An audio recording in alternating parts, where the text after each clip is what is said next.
Today is the 26th of September 2018, and this is a conversation between Emilio Longo and Carl Samson. Carl, welcome to Skill-Based Art, a learning resource for art students and artist teachers.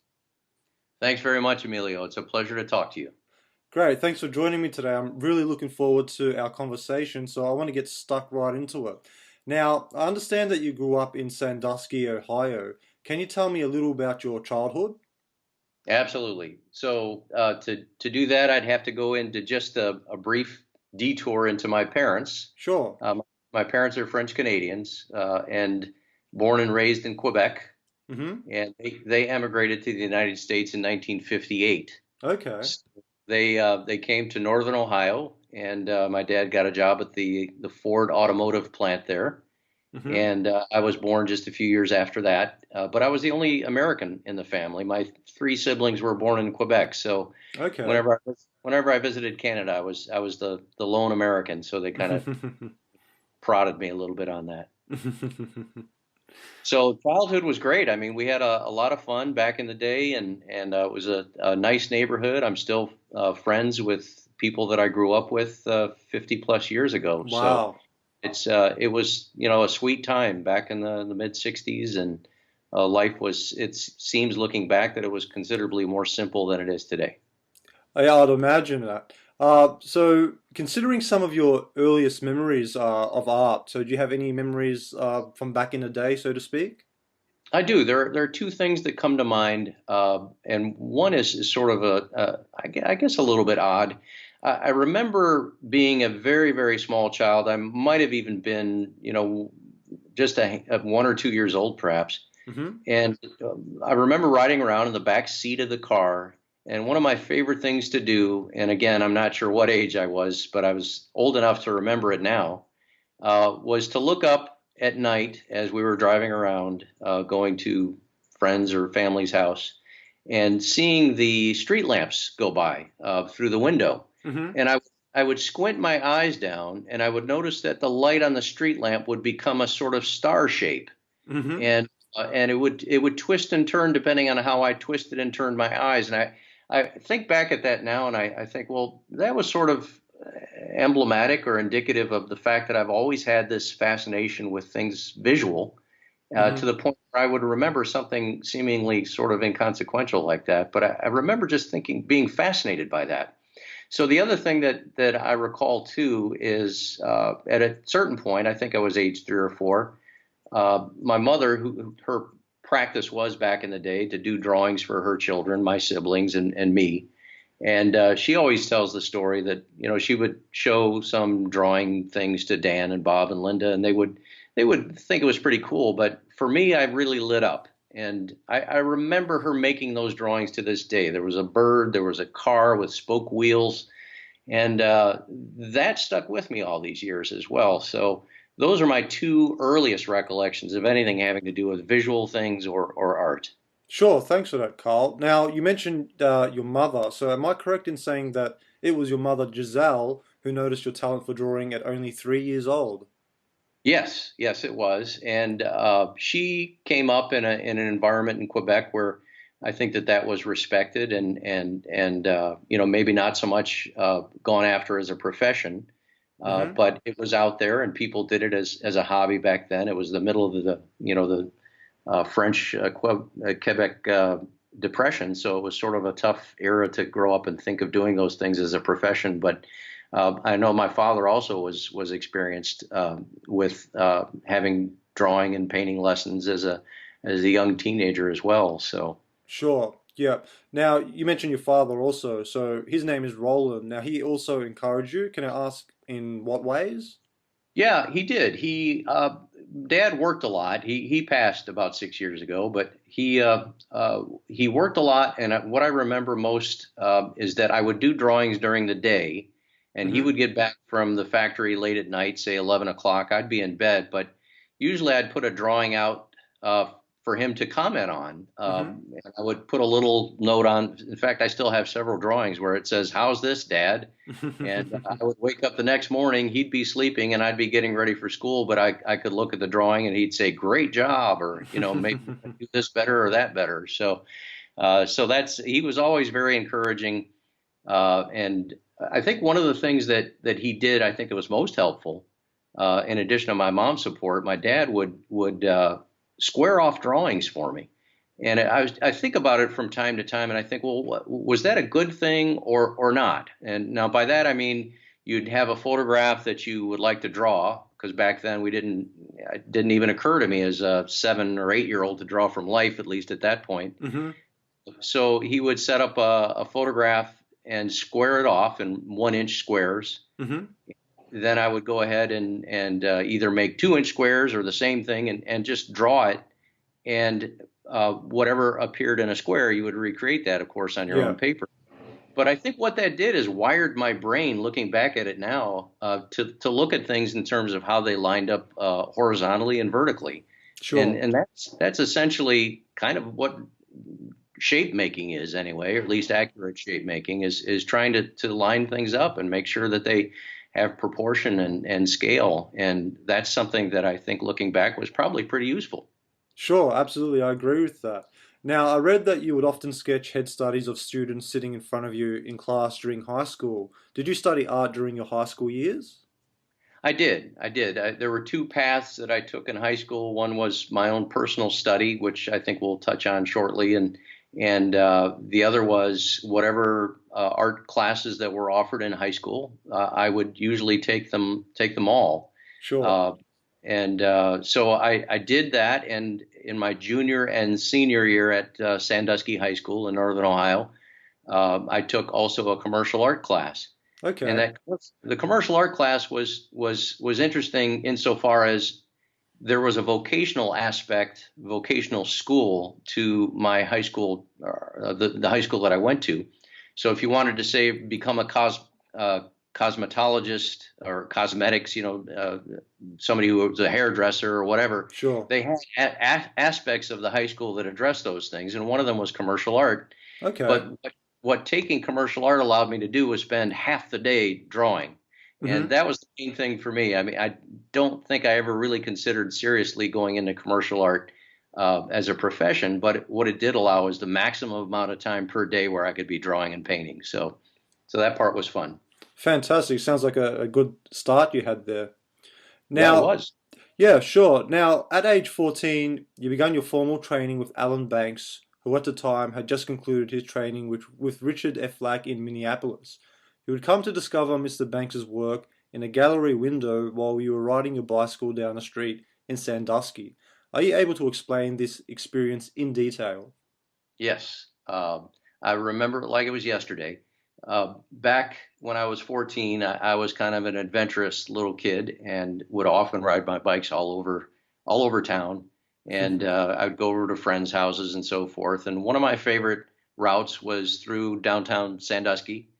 And one day I found myself riding past a corner store, art gallery that was called Deck Horizons. And Deck Horizons was run by a couple by the last name of Zhubsky. Mm-hmm. And I remember looking in the window, and I was stunned, rather taken with 4 or 5 paintings that were in the window. And I assumed immediately at age 14, I thought, well, these are old master paintings, and I ought to go in and ask about them. So got off my bike, I went inside, and I said, what's the story with the paintings out front? What master did those? Because those are incredible.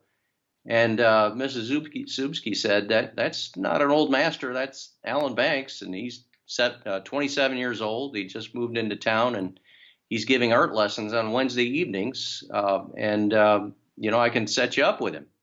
So I was just kind of floored. I couldn't believe that anybody living could paint that well. It really was stunning, and I remember it like it was just yesterday, as I say. So I arranged to meet Alan at the gallery, and he said, "Okay, here are the terms. It's going to be an 8-week lesson, and they will repeat every 8 weeks, and maybe a small week or two break in between. Mm-hmm. Wednesday evenings between 7 and 10. So pretty much throughout my entire high school years, I was going to Alan's studio between 7 and 10 on Wednesday evenings, and drawing and painting." Sure. Now, you may have already touched on this. How did you approach Mr. Banks once you decided that you wanted to train with him? Well, I think I must have shown him some of the things that I had done on my own. I was at that point. I remember being uh, quite impressed with Michelangelo's Sistine Chapel. Sure. That was before I had met Alan. I think my brother Dan might have got me a book on Michelangelo. I ended up with a huge book on Michelangelo. I think Dan got it for me, and I was stunned by the expressive power of the human figure. Even then, it was like, holy smokes, look at the power of that stuff. Hmm. And and so I had done these copies of, particularly, I think God giving life to Adam. You know, Hmm. their two fingers almost touch. And I brought him those drawings and several other drawings, and I had begun by that point to draw from life quite a bit.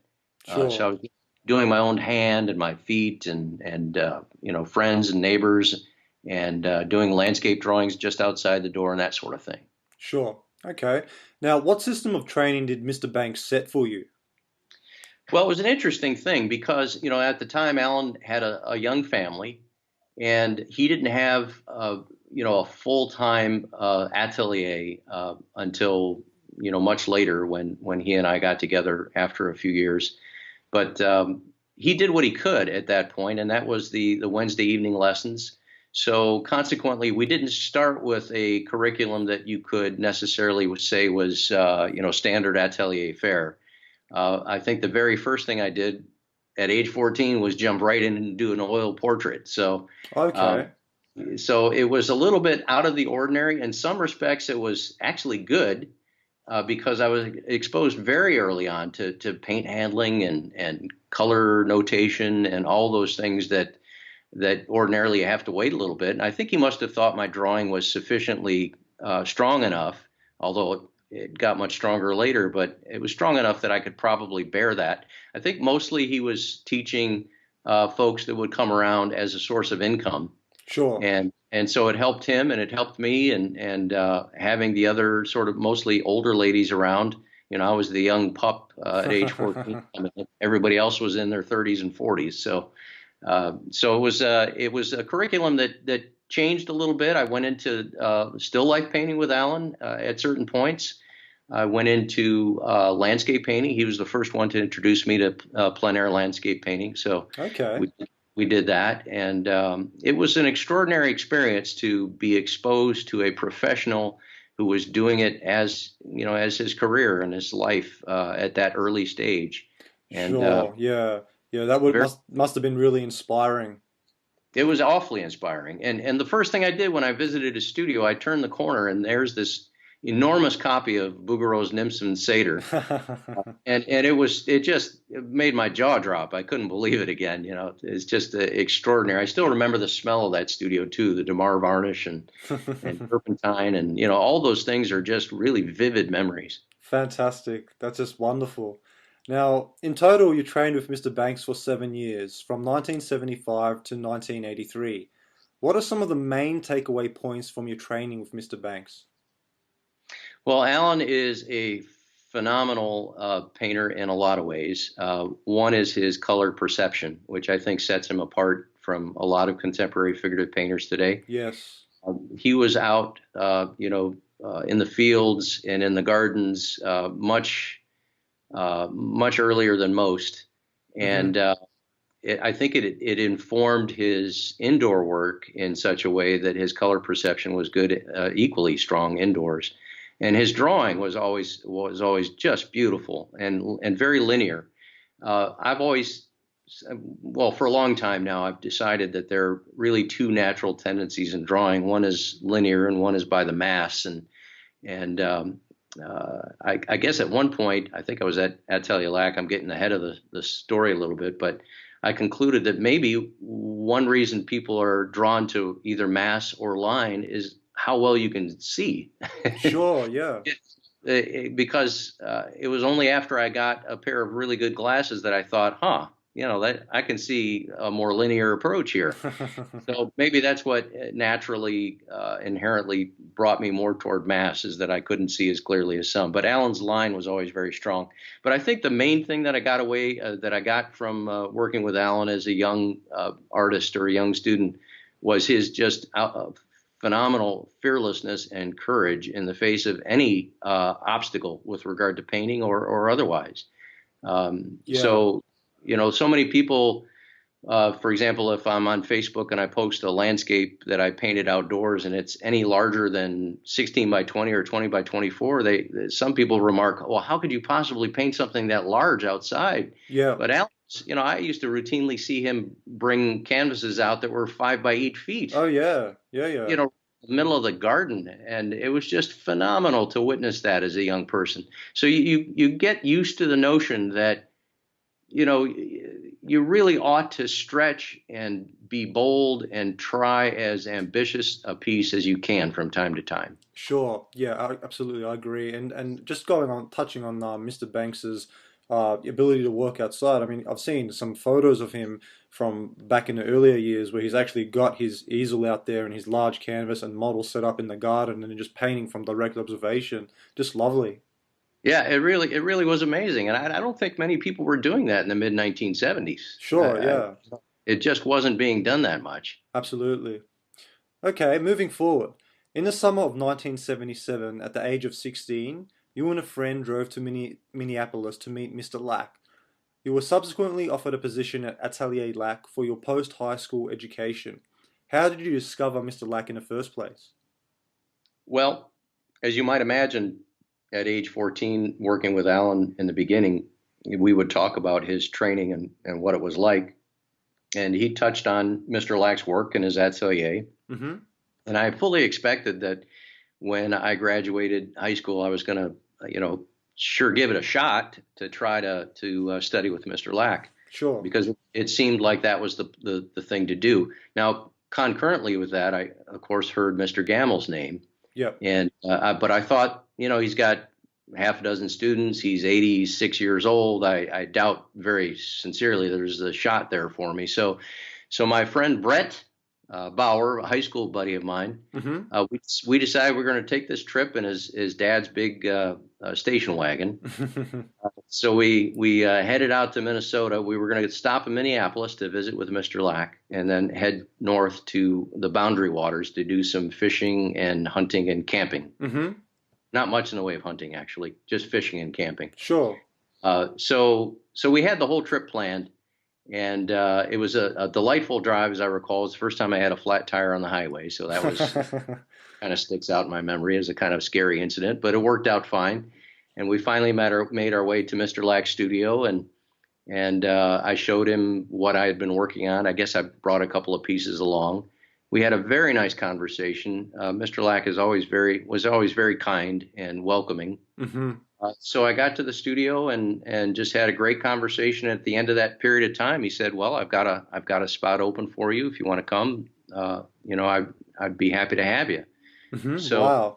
I do believe I committed at that point. Now, a couple of years previous to that, I had sent him my portfolio and said that I had been studying with his student Alan, and here's the work I'm doing. And I said, any suggestions you might have, I would certainly like to hear them. Mm-hmm. So he wrote back a nice letter and made some suggestions and said, just keep working, and when the time comes, come visit me. So that's what I did. Fantastic. Lovely. Now, you mentioned a little bit about your trip over to see Mr. Lack. Can you elaborate a bit further about the experience of driving to Minneapolis to meet him? That must have been really exciting for you.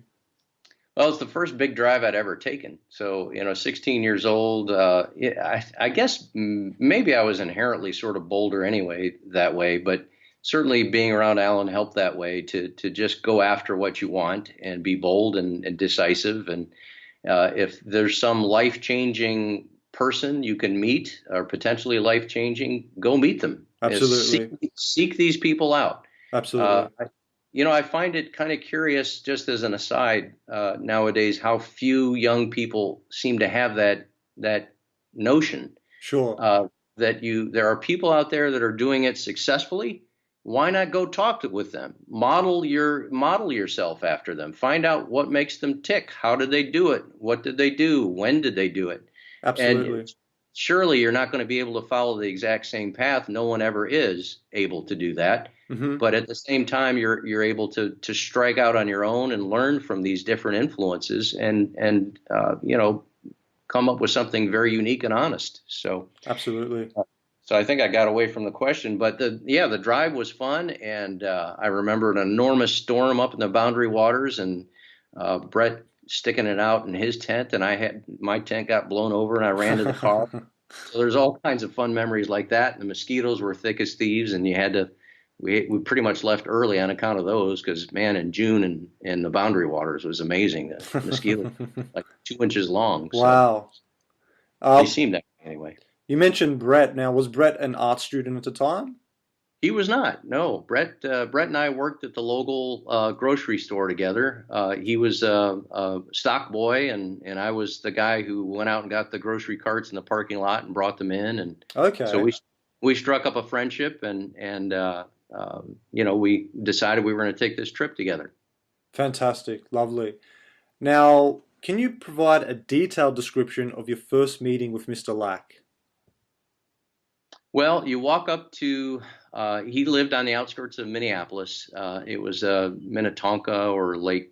Oh, I always think of it as Minnetonka because that's what I wrote on the envelopes when I wrote him a letter.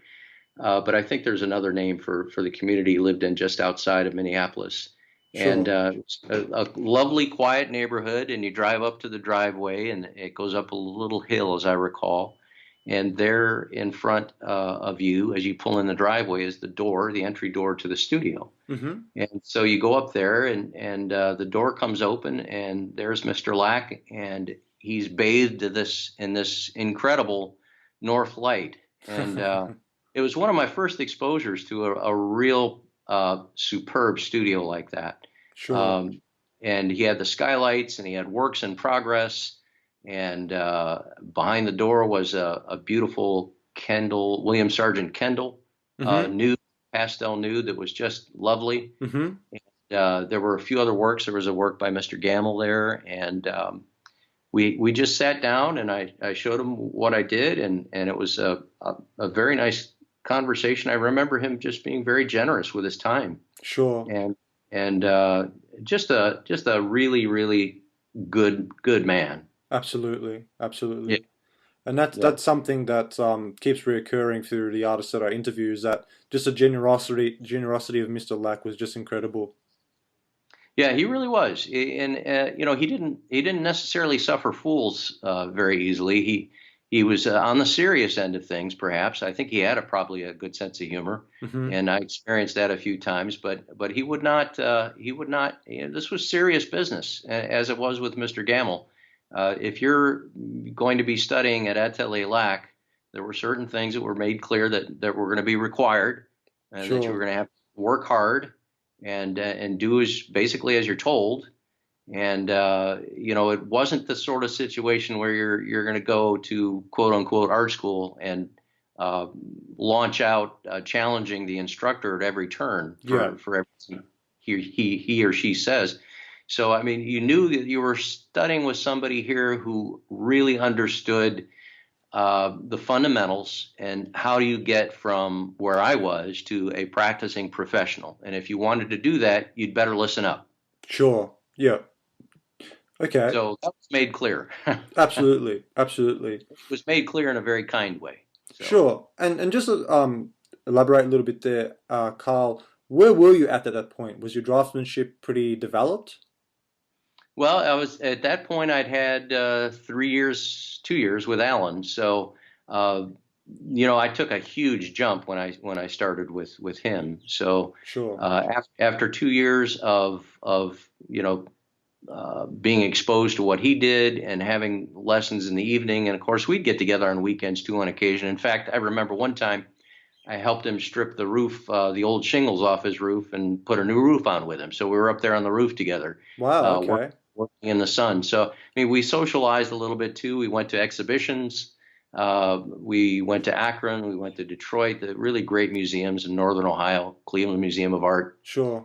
And all those exposures kind of had the end result of my work taking a rather substantial jump from age 14 to 16. So that by the time I got to talking with Mr. Lack, he could see that I had some ability and I had had some training. Great. Fantastic. Now, the following spring break, at the age of 17, you drove to Boston to meet R.H. Gamble, after which you were offered a position in his studio upon graduating high school. Now, how did you discover Mr. Gamble? Well, Mr. Gamble is one of those names that floated around Alan's studio, and he, again, it was more like he was spoken of in kind of legendary tones, sort of. And Alan hadn't yet spent his time with Mr. Gamble either at that point, so he hadn't met him. He hadn't, but we talked about him, and Sure, we knew that he had been the one to teach Mr. Lack. So there was an enormous amount of respect. We had heard and knew of painters that were working with him and respected them, students. sure. And so I heard his name from early on. And of course, the main thing with Mr. Gamble was the book, The Twilight of Painting. Of course. And Alan, of course, spent some time sharing his attitudes about that book with me. I ended up getting the book and reading it, and being very impressed with that, and feeling as though I think anybody who comes to this tradition via Twilight of Painting feels the same way, that this is a book that really resonated with them. Absolutely. Yeah, even though it was written in 1941 or whenever it was, in the 40s sometime. Yeah. It spoke to me, a little kid in Sandusky, Ohio, in 1976 Wow. or 5. So it really the opportunity came up. I called him up actually because I thought, well, I'd been accepted with Mr. Lack and Atelier Lack, and Mr. Lack at the time was in his early 50s, Sure. and here was his teacher who he studied with in the 1950s, Mm-hmm. and he was in his mid 80s, and I was thinking, well, I ought to at least drive up and meet him so that I can say to my grandkids someday, I met R.H. Ives Gamble. So I talked to my sister. Linda says, you know what? I've got this Volkswagen Rabbit. It was a brand new car. Mm-hmm. I don't know how a 20-year-old leases or lends her car, her brand new car, to her 17-year-old brother. But and I drove all the way to Boston by myself. I got a hotel, and the next day I found myself at his door. Fantastic. Lovely. Now, Carl, just to backtrack for a minute there, I want to touch on the Twilight of Painting. Now, Sure. can you explain a little bit just the impact that this book had when it was released? I mean, it was released, as you said, in the 1940s, and you came to it a bit later. But at your time, what do you remember of the impact of the book amongst the art community?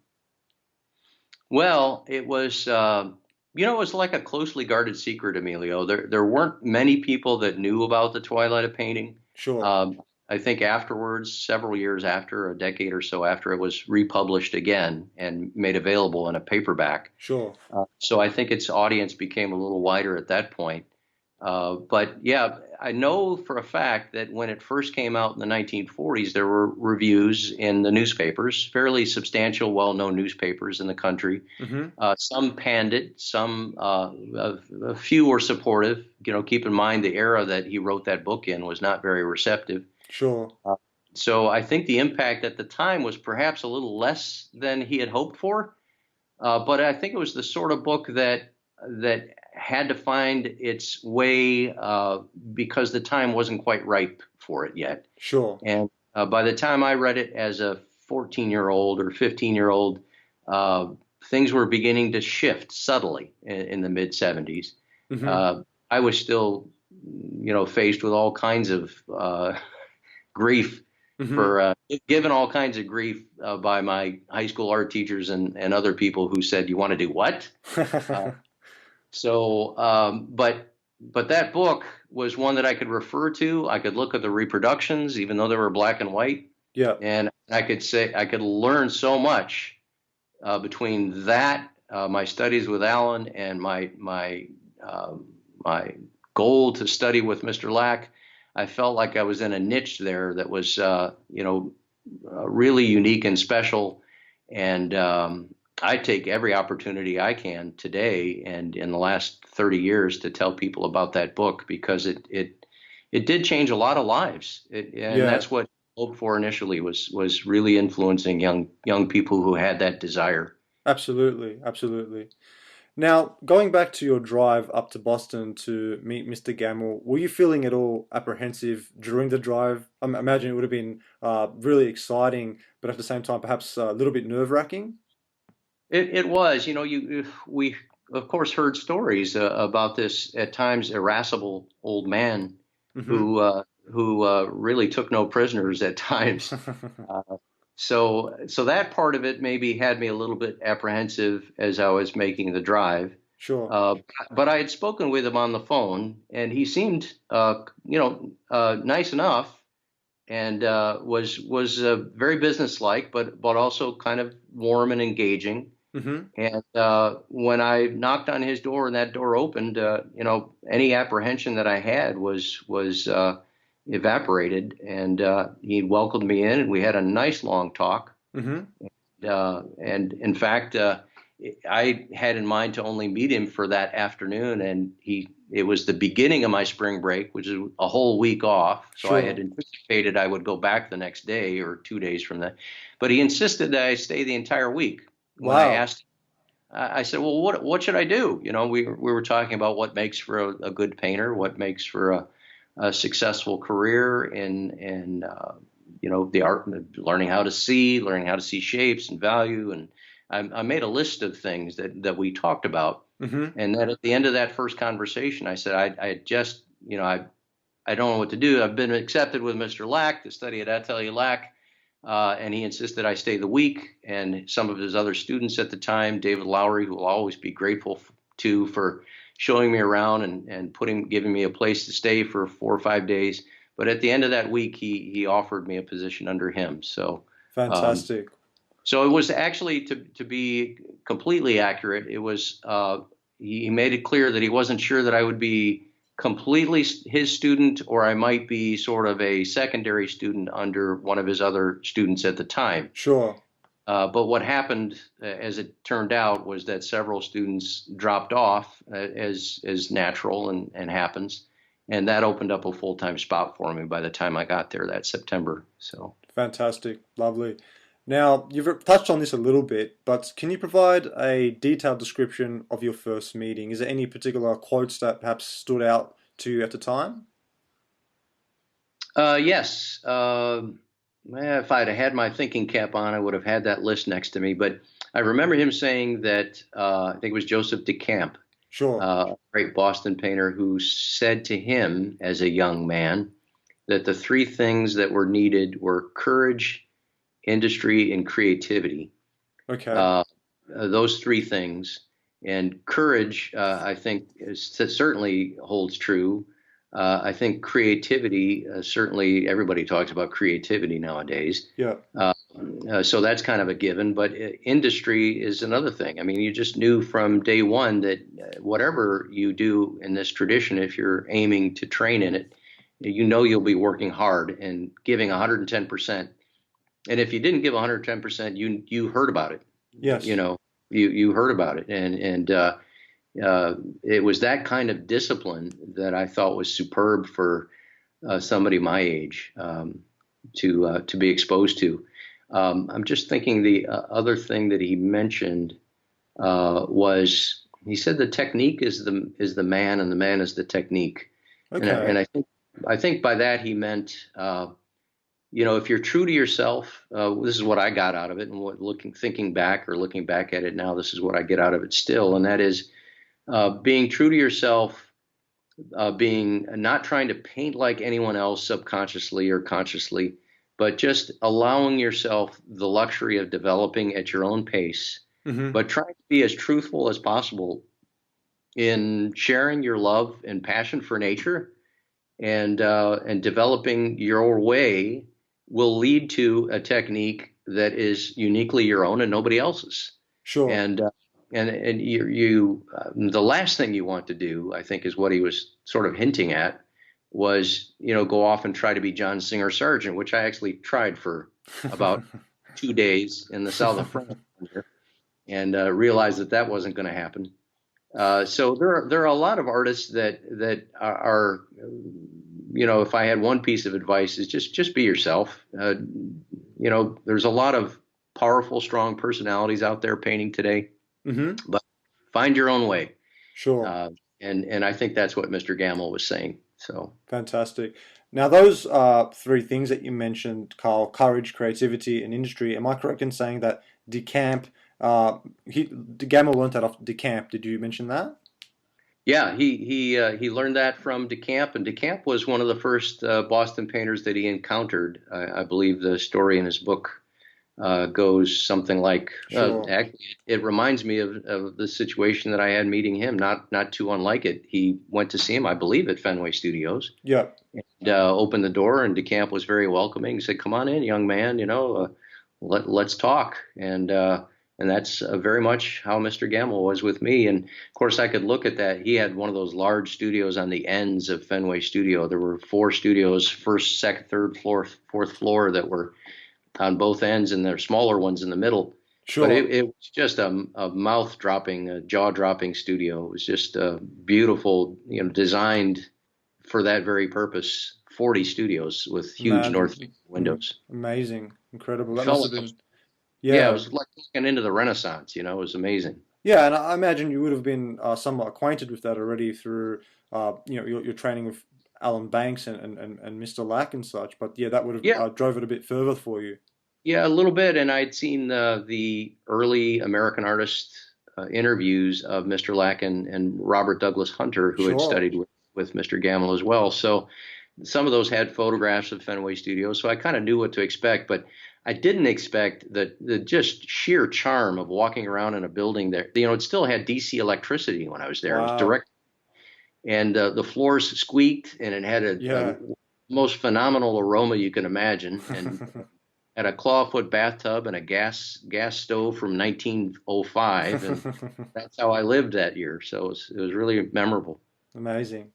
Okay, now moving forward, you would come to accept Mr. Gamble's offer over Mr. Lack's. Now, I imagine this must have been a difficult decision to make. It was. It was in some respects, and in other respects, it really came down to here's an amazing opportunity that was being offered to me by someone who was not getting any younger. Sure. Uh, I mean, he was 86 at the time, and he by all accounts seemed to be in fine health as far as I could tell. Hmm. But anytime you're getting up in that age range, you just don't know how much time there is left. So Absolutely. thought, here's an opportunity to study from the source, and Absolutely. it pained me greatly to have to call Mr. Lack back or write him a letter. I forget which I did, but I said, well, I drove up to meet Mr. Gamble, and he offered me the chance to study with him. And I don't think initially he was very happy about it, Mr. Lack. Yeah. But I think that he came to see, especially when I returned back to him, he came to see that. Well, he came to understand what my motivations were, Sure. and it was pretty clear that it was probably the best choice for me. Absolutely. Okay. Now, how did you go about explaining your decision to study with Mr. Gamble to Mr. Lack, and what was his initial reaction? Well, like I say, he wasn't. I don't think he was very happy about Sure. it. But Yeah. the coolest thing about it, Emilio, was when I finally came back around again after realizing I needed some more formal training. Sure. Uh, I went to Minneapolis, and it was like we had this. We had a bond, maybe that way, because we had both studied under the same man. Of course. Yeah. Uh, he in the 1950s and me in 1980. Yeah. And so he was very curious, how was it? What kinds of things did you do? He was asking me a lot of questions because he wanted to know, how did Mr. Gamble's instruction change in 3 decades? Yeah. How did it evolve? Sure. So I think we had that, and I think in the end he rather enjoyed the fact that I had been there and got a chance to kind of shop talk about it. So Fantastic. Great. Now, at the age of 18, you left Sandusky for Boston to accept the Alvord Little Fine Arts Scholarship and to begin your training with Mr. Gamble. You would become one of the two last students of Mr. Gamble, who at the time was 87 years old. Now, how did you win this scholarship? well, the scholarship was offered by my high school, Sandusky High School. I hope that it still is. Hmm. And it was, the story goes, there's a woman there who actually was a patron of Alan's first. Her name was Eleanor Seidner. Okay. And Eleanor was a lovely, lovely older lady who had a beautiful home out kind of on the bay in Sandusky and Lake Erie. And she was fancied herself, and she was quite the arts patron. So Okay. she had commissioned a portrait from Alan, and that was one of the first portrait commissions I'd seen Alan do. A lovely interior of her standing next to her dining room table, as I recall. And she came to the point where she realized that she, had some resources that she could put toward it. I think the story goes it was Reynolds and Reynolds tobacco stock. Okay. So she donated that stock to the Sandusky High School, and the income from that stock would go toward the Alfred Little. And Alfred Little were I think the last names of her husband and perhaps her maiden name. Okay. So her first husband, I think there's definitely a family connection there. Sure. So I was the second person, I believe, to get an Alfred Little Fine Art Scholarship. I applied for it, and I had to work a little extra hard for it, because when I said to them in my application that I was going off to study with, to be one of a handful of students of an 87-year-old man in Boston, this was not in their what they had expected. Yes, of course. Because typically it's, you're going to, any number of art schools in the country, but this was something totally unheard of to them. So I had to prove who Mr. Gamble was, and what he did, and where he came from, and what he stood for. Mm-hmm. And after I worked a little extra hard to get that commission, or that scholarship, I was awarded it. It was $1,000, which was a lot of money back in Okay. 19. Yeah, it would have been. Yeah. Yeah. So that's what one of the things that allowed me to go was having those funds to go and to strike out. So Lovely. Fantastic. Now, you mentioned that you're one of the last two students of Mr. Gamble. Who was the other student that was training with you? yeah, the other full-time student at the time was Bob Moore, Robert E. Moore, Okay. and Bob was a wonderfully talented guy. Passed away maybe 10, 15 years ago now. But he was a great devotee of Dennis Miller Bunker's landscapes. Yes. And Bob spent the summer that I was there with Mr. Gamble, painting these rather gorgeous, beautiful landscapes in Williamstown, Massachusetts, where Mr. Gamble had his summer home. Absolutely. We were in the Berkshire Mountains, and Bob was doing these phenomenal paintings that were very, very similar to Bunker, and you could tell they were inspired by Bunker. And we had lots of good conversations about those landscapes and what his aims and methods were, and talked about Bunker and so forth. So yeah, I had a lot of respect for Bob. We didn't always get along, Mm-hmm. honestly, and that was part of the problem. But I was kind of, as Bob would say, quite adamantly to me at times, I was still wet behind the ears. Sure. At age 18, and Bob had been around the block or two. So I think he had this doting new student from Ohio to deal with, and it wasn't always fun for him. So Sure, sure. Now, it seems like it would have been a daunting decision to make, that is, leaving home to train with Mr. Gamble all the way in Boston. yeah, it was. It was, and the way we did it was my parents drove me to Boston. We had a trailer behind us. It was like a little pop-up trailer, but we had stored all our things in there, or all my things, my bed and other things that I needed to actually move to Boston. Mm-hmm. And we pulled up out front of Fenway Studios with our 1975 Ford Galaxy 500 pulling. And here we started unloading things. But the odd thing about it was I didn't know where I was going to live yet. Wow, okay. I knew I was going to live in Fenway Studios probably, but I didn't know where. Yeah, And so that all ended up, it's one of those things, Emilio, that I really believe in. And that is, to a certain extent, there comes a point in your life when you decide to do something out of the ordinary or bold or whatever, that you have to take a leap of faith. And and that's what that was to me at the time. I didn't know how or exactly where I would end up, but I knew that's where I needed to be. So I sure. was willing to take whatever risk and just make it happen. And Sure. and that's how it played out. As it happened, I stayed the first week with Dave Lowry Mm-hmm. again, who put me up for a week, and then I think David had spoken with Peter Williams, who was a restorer, still is a restorer in Boston, restored paintings and so forth. Hmm. And he had a little bedroom space open for me. And we worked out a deal for a fairly inexpensive rent. And then in return, I would also do a little bit of work, restoration work for him, like sanding aluminum panels and things like that. Sure. So, yeah. Okay. Were your parents concerned for you at all? Were they quite supportive of your decision? There were two things to say about that. One is, of course, when my mom, especially when they dropped me off, after having driven to Boston, they were like, "Oh my gosh, what have we done?" Yeah, sure. We didn't, as I say, we just didn't know where I was going to be. So that she felt pretty apprehensive, but just kind of threw up her hands and said, "Well, it'll probably work out." So there was that. But there was a time when earlier on, a year or two before that, where I had declared my intention to become a painter to my dad. Sure. And my father looked at me and said, "Well, how are you gonna make a living, honestly, Yes. doing that?" And he, to his credit, as every father wants to do, you want to see your child do well and pick a profession that is going to, allow them a certain lifestyle. And so he was really pushing early to get me into commercial art. But at that point, Alan had come across my dad a few times and said, "Mr. Sampson, your son's talent is pretty rare, Hmm. and you really ought to consider supporting him here, because I think what he's doing is getting the best training available anywhere, and perhaps you should rethink it." I don't know exactly what words Alan used, but he did help turn my dad around.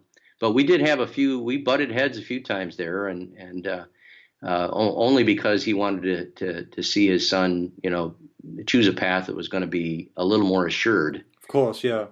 And this Sure. was in the middle of this was also in the middle of, as I recall, a fairly substantial economic downturn Yeah. in 1979, 80. So, the malaise in America, so forth. Sure. Uh, so, but we do things when we're young, where we just don't think about That's right. those things as much. That's So, right. Yeah. Yeah. Okay, now going back to Fenway Studios, what did your training comprise and what was your daily working routine? yes. Well, the first thing that Mr. Gamble made very, very clear to me was that if I didn't do my memory drawing, I was going to find myself out on the street. And I think he said that in so many words as well. So he explained to me the type of memory drawing that he wanted me to do, and he wanted me to show it to him at the end of every 3 weeks or month, to show me the accumulated memory drawings. And he had come up with a method that basically takes a photographic silhouette of a figure or an ancient statue or whatever it might be, and you draw a T through it, and you with a pencil, and Hmm. you put vertical line through at a place where it's going to help you memorize the shape of it, and you put the horizontal line through it at a similar place where maybe it intersects with an elbow and a belly button or who knows what. And then you recreate that same exact T in the same measurement as it is in the photograph that you've drawn the T on. So you study that drawing or that photograph with the T through it, and you study it for 20 minutes or half an hour, Sure. and you look at it very, very carefully, then turn it over and spend a half an hour drawing what you think you just saw.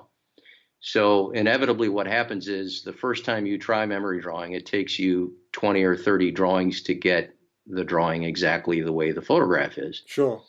But as you develop and evolve your memory drawing practice, maybe what took 20 times to make it exact, 20 days, maybe by the end of that year, I was doing it in 4 or 5 days. It was Absolutely. Yeah. so, with the goal, of course, being that you will get it fairly exact in terms of your ability to memorize shapes.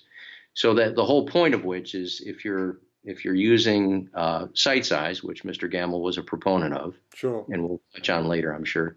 But you're using sight eyes. You have a vantage point that you're looking at both your subject and the canvas or drawing together at the same time, and you're standing back maybe 10, 12 feet.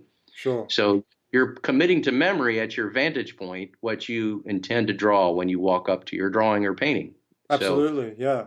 So that what happens is that if your memory is sufficiently trained, it frees you to the point where you're not slavishly copying nature, but your memory works in conjunction with your ability to select and emphasize, and it's really essentially an artistic process of where you are not only learning how to see shapes accurately, but you're also learning what is essential. And Yes. the memory tends to remember only that which is essential and makes an impact or an impression on you. So the word one from my arrival in Boston was, "You better do your memory drawing, or see you later." So and along with that, I was of course right into the cast drawing, Of and course. I Yeah. had done a lot of cast drawing with Alan, so this was essentially my first exposure. So it was sort of building a little bit in reverse, a foundation under that which I had learned from Alan earlier. Uh, Absolutely.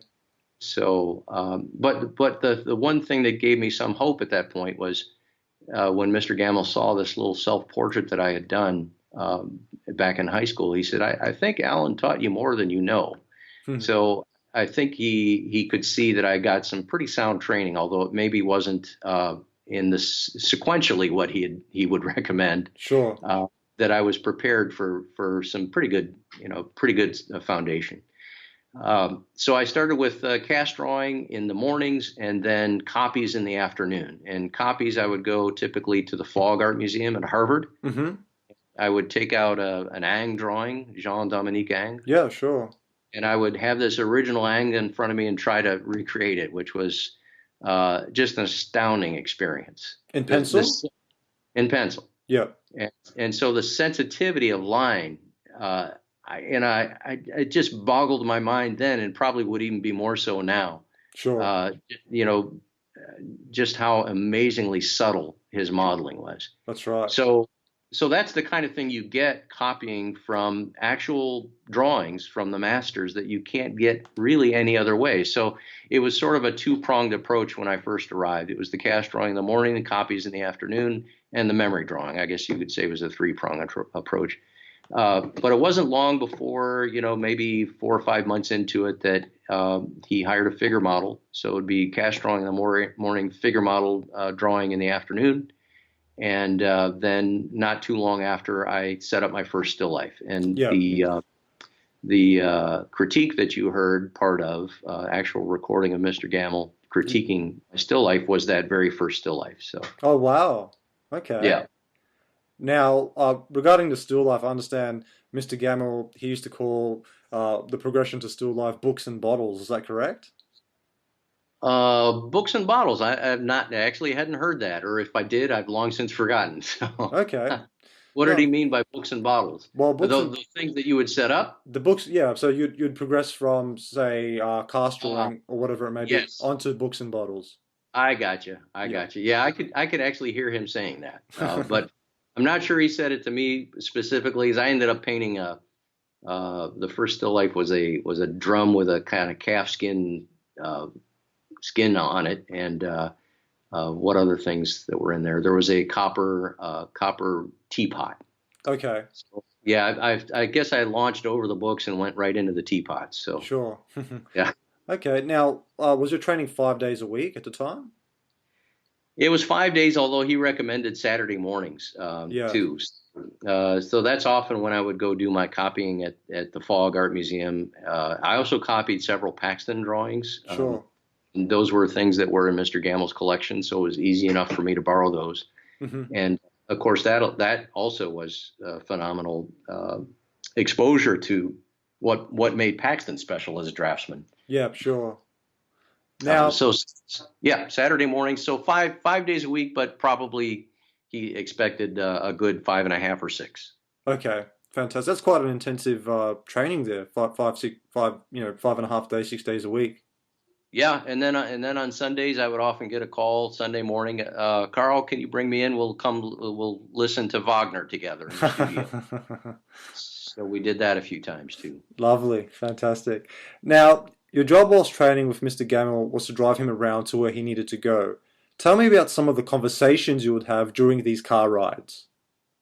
Well, Mr. Gamble made it very clear to anybody that studied with him that your profession is asking questions. Sure. So he expected pretty much a fresh question every time you got in the car. Okay. So I would spend some considerable amount of time trying to dream up questions that I could ask him, Mm-hmm. and then occasionally he would ask me questions. I remember once he was sort of prodding to see how much maybe I had read or understood about certain things. He said, "Well, Carl, if you were to say what three painters used primarily the planes to draw and to execute their paintings, which three would you say?" Mm-hmm. And I started with Franz Hals, Mm-hmm. which was good, and I do believe after that I went to John Sargent, Mm-hmm. and he suggested that that was fairly accurate. And then I kind of struggled around a little bit, and then I said Frank Duveneck, and he said Mm. yes, Frank Duveneck, and then boy, that opened up a whole bunch of interesting things because Mr. Gamble, of course, was quite familiar with Duveneck because Duveneck had taught Joseph de Camp. Sure. So there was a whole connection of things there. But typically, we would sometimes veer off in other directions. I remember asking him what was it like to read about the Wright brothers and when Mm-hmm. they first flew their plane. And then I said, well, how did you? After he explained how that was, I said, how did you feel about the moon landing? Mm-hmm. And and he said, well, the moon landing, we just couldn't even comprehend that. I mean, he could barely get over the Wright brothers. So the moon landing was something that was quite beyond his ability to fathom. Um, so there were a lot of questions like that, and anything I could think of. So I wish I'd written them down. At one point, I thought of recording them, but I think that driving around in a car in Boston trying to record a conversation was probably not going to be successful. So. And what a privilege just driving Mr. Gamble around and having the chance to just pick his brain like that. Yeah, yeah. My job was to bring him back from the Tavern Club after every afternoon. He would go to the Tavern Club, Sure. which is an old club in Boston with fellow artists and poets and writers and businessmen. And so I would pick him up and bring him back to the studio, and then in the evening I would take him home. And Sure. Bob Moore's job was to pick him up in the morning and bring him to the studio. Okay. So we had lots of opportunities to pick his brain, and then there were those long drives to Williamstown, about 3 hours long, as I recall, from Boston. There Lovely. weren't many of those, but they were long enough that you could really explore some things. Fantastic. Amazing. Now, are there any quotes, stories, or fond memories you would like to share from your time with Mr. Gamble? Well, yeah, the first thing that leapt to mind was Mr. Gamble and I shared a birthday. Oh, Uh, wow. yeah, so he was just let's see, 67 years older than I was at that time. So, but yeah, we shared a birthday. So on my birthday in January, I came in that morning, and he said, "Now, Carl, I brought you my birthday cake to share with you." So it was very very sweet, and the main thing that stands out with Mr. Gamble, apart from just the superb feeling you would get sitting down with somebody who knew so many fabulous painters and was quite skilled himself, was the fact that he went completely out of his way to critique your work. He might be tired one day. You might know he was tired because he commented on being a little bit, this or that at age 87. Hmm. And he would, if you picked up that phone, those big, heavy black Bakelite phones they used to have back then, Hmm. if you called his studio, you knew he was going to come flights of stairs and down hallways to give you a critique. And it Wow. usually was twice the length that you had expected. I mean, it really was extraordinary how generous he was with his time. and how enthusiastic he was about what he did and how strongly he believed in it.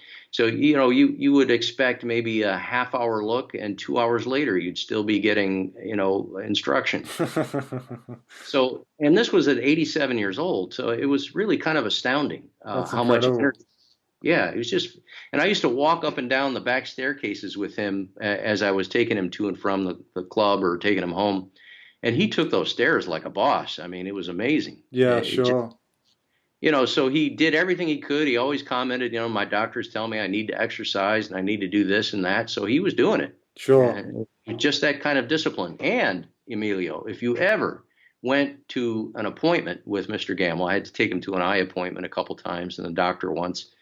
If you didn't have a stack of cards next to you with the English word on one side and the French corresponding word on the other, you'd hear about it. Every moment that you had free, you had to be doing something to improve your mind. Now, Incredible.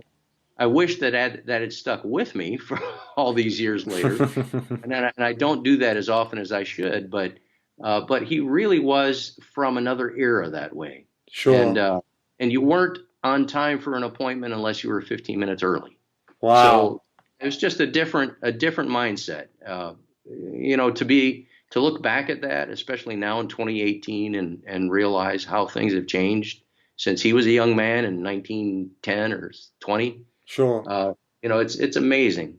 It's amazing. Yeah, it sure is. That's just incredible. Did you think, this is just a side note, Carl, do you think Mr. Gamble used to watch television? I don't think he had a TV. He didn't have I a really, TV. Yeah, wow. yeah, yeah. His enjoyment was reading and probably listening to, the great classic composers. Absolutely. I Lovely. think that's mostly what he did in his free time. Sure. Yeah. Now, Carl, perhaps you can clarify something for me. What exactly Sure. did Mr. Gamble mean when he stated, quote, "You can't plant a flower in infertile ground," unquote? Well, Mr. Gamble felt very strongly that it was incumbent upon him to, because we were foregoing a college education, and he was very cognizant of that. He was aware that, most of my friends were off to Ohio State and wherever else, Dartmouth Sure. or Harvard, even in one case. I had a friend in Harvard at the same time. Wow. We knew that we were going to be foregoing this formal education, so he felt it was his responsibility to make sure that we were exposed to great symphony, great opera, wonderful books. Mm-hmm. So he got us membership to the Boston Athenaeum, which was one of the oldest libraries in Boston, where we could Sure. go sit in there among some of the most phenomenal books and incredible atmosphere. Sure. And he got us a membership to the YMCA so we could stay fit. Mm-hmm. And he sent us to New York to see Parsifal, Billy Budd, and Manon Lescaut, and we got to listen to Placido Domingo sing, and Wow. and just really. So that his whole point was that, to come up as a painter, you don't come up in a vacuum. It's the medium from which you spring that can be critical. Sure. And so he was intent on providing what he felt was a rich, fertile soil from which you could grow and explore, your artistry as you evolve and develop. That's And he knew that fantastic. those early years were especially critical. So, yeah, Amazing. Yeah. So he was really looking at improving your kind of life and your culture as well as training you as painters. definitely, definitely. And he knew it was very clear to my parents in letters that he sent to them that he took his responsibility quite seriously and was going to be assured that I was well taken care of and given as every opportunity that he could give. Fantastic. That's lovely. And your parents must have had peace of mind knowing that.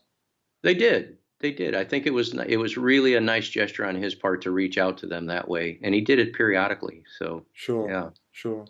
Okay. Now I understand Gamel's contemporary was Pablo Picasso. Now, did he ever mention him at all? Yeah, I recall just in passing several references, and they were never very positive, Yeah, as, sure. as you might imagine. Yeah. So, in fact, one of the stories that he told that that I often wonder if I'm remembering it correctly, and I think I am, that he shared a figure model in France with somebody who had posed for Picabia. Okay. Picabia told the story about running across Picasso somewhere in France in the early years of his career, Mm-hmm. and Picasso was looking rather distraught. And Picabia asked him, "So what's going on? I mean, why do you look so depressed?" And Picasso said, "Well, this tack I'd been on for some time. I don't know if it was the blue period or what it Sure. was getting old to collectors and to admirers, and he was kind of distraught because he didn't know what else to come up with next. Mm-hmm. That was So I think he told that. My sense was to kind of illustrate the different mindset that painters can have. Certainly, he was from another planet in some respects. Picasso was. So Sure. it wasn't about a devotion to nature, going to nature with your hat in your hands Mm-hmm. and reverentially looking and feeling it and wanting to translate your enthusiasm and excitement for it. It was about, well, what new thing can I come up with that will capture the attention of the public? You Sure. know, it's a completely different mindset, but that mindset, as we all know, still is very much in existence Oh, today. So, absolutely. Yeah. Yeah. Absolutely. yeah. Okay.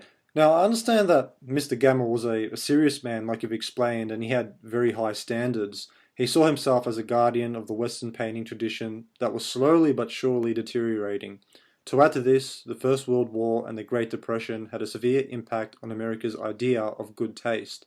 Mr. Gamble felt isolated parts of his life, and this eventuated into having a breakdown. Many of his ex-students explained that he had some psychological issues and would oftentimes become overly attached to his students. Now, what's your opinion on this? Yeah, when I first was made aware of that idea of becoming overly attached, I guess my first reaction was, really? Hmm. Because it didn't seem like he. But then the more I thought about it, the more I thought, well, that's right. Because when I was there, Bob Moore, in addition to being a pretty fine art student and painter, was also Mr. Gamble's sounding board. Okay, So so the things that normal art students would not expect were directed at Bob, and that was any gripe or difficulty Mr. Gamble was having, Bob knew about it. It was his job to sit there and listen to it and try to make him feel better, and that could be a challenge at times. He was quite a very strong personality, Mr. Gamble was. So um, and there were times when I had some run-ins with him too. And as you age, I can look back at it now and say, well, yeah, of course he wanted me to come in and help with his dishes in the morning or wash his pots and pans because sure. life was hard. But then I remember one time saying, well, Mr. Gamble, it's not my job to come in here and wash your pots and pans, and Hmm. and really really got angry with me. Okay, So there was a little bit of crossover into your daily life that perhaps wouldn't wouldn't normally occur in an art school or art student environment, even an atelier environment in Paris. yeah, So sure, there was a personal connection that developed, and that could be really positive, and at times it could be a little painful. sure. So that's my take on that.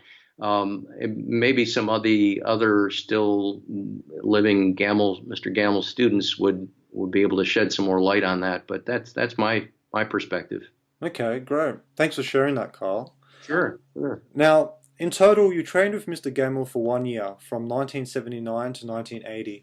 After this period, you would come to train with Mr. Gamble's most developed student, Mr. Lack, in Atelier Lack in Minneapolis between the years of 1983 to 1985. Now, what prompted you to return to Mr. Lack? Well, when I left Boston, I left because of really the stresses and strains of working with somebody whose health was failing, and he was beginning to kind of turn a corner, Okay, Mr. Gamble's health, and two, I didn't always get along with Bob, as I mentioned earlier. So it got to the point where I was beginning to think that some of these ancillary things that were happening were beginning to interfere with my training. So I kind of went into a bit of a depression at that point, and I just decided I was going to go back to Ohio and take a little bit of time to reevaluate. So I arranged with some people that were close to Mr. Gamble to leave, and then to tell him later what the circumstances were. So it was sort of and not too unusual situation for students of Mr. Gamble to leave in sort of difficult circumstances. Sure. So I guess in that regard, I was similar. Although I understand a few students didn't have any problems that way. So, but I came back to Northern Ohio in the fall of 1980, and I thought, you know what, I should probably give this commercial art thing another look, Hmm. because I was beginning to doubt. I think the economy still hadn't picked up by that point, so I was beginning to doubt as a young guy if I was really going to be able to cut this. So I had this interview with a greeting card company in Cleveland, Ohio, called American Greeting Cards. Hmm. And it was funny because I went there and I happened to know somebody in Sandusky who knew the CEO. So I had a meeting with the CEO, and I sit down with him and I showed him all the cast drawings that I'd done in Boston. Okay. And he turned to me and he said, "Oh, what? Why do you want to be a commercial artist? I mean, you don't belong here." And he had preceded that by telling me that the next big thing that they were looking at American Greeting Card Corporation was Strawberry Shortcake, which was like a little cartoon, a little girl that her name was Strawberry Shortcake, Okay. and it was going to be the next big thing. And I remember him saying those words and thinking to myself, what have I got myself into here? Because I just couldn't see myself doing anything like that. But not to demean people that go that way, because I mean it just wasn't how I was wired, Sure. and I knew that I wouldn't be happy doing that. So luckily Alan was still in Northern Ohio at that point. I think he was having a lot of success in Cleveland, building a market there and doing portraits and selling landscapes. So Hmm. Alan said, "I'll tell you what, why don't you get a studio with me in the same building, and we'll just kind of just get back into it, see how it feels." Sure. So once again, Alan, in the kindness and goodness of his heart, saw somebody who was struggling a little bit and said, "Hey, why don't you just take some time to think about it and then just ease back into it, see how it feels." So I did, and it wasn't long before I knew that I was going to be it. There was just no question that painting was going to have to be it, because I wasn't happy with anything else. Uh, Fantastic. so we ended up getting a studio together, Alan and I. We had a small art school for a couple of years, actually, from 1980 to 82 or 83. Is that right? And we did. It was called the Atelier of Fine Arts in Sandusky, Ohio. And it Okay. was on Market Street, this big, beautiful building with these enormous north-facing windows. It was just a glorious space. There were Lovely. no electricity and hardly any running water, but the rent was $50 a month, so you couldn't beat it. Okay, Uh, great. yeah, so we had this school, and we had a few students, and we had some people that were almost part-time or almost full-time, a lot of part-time stuff too. But again, another opportunity to sit and watch Alan paint, and he would come critique me, and I'd come say a few words about his stuff every now and then.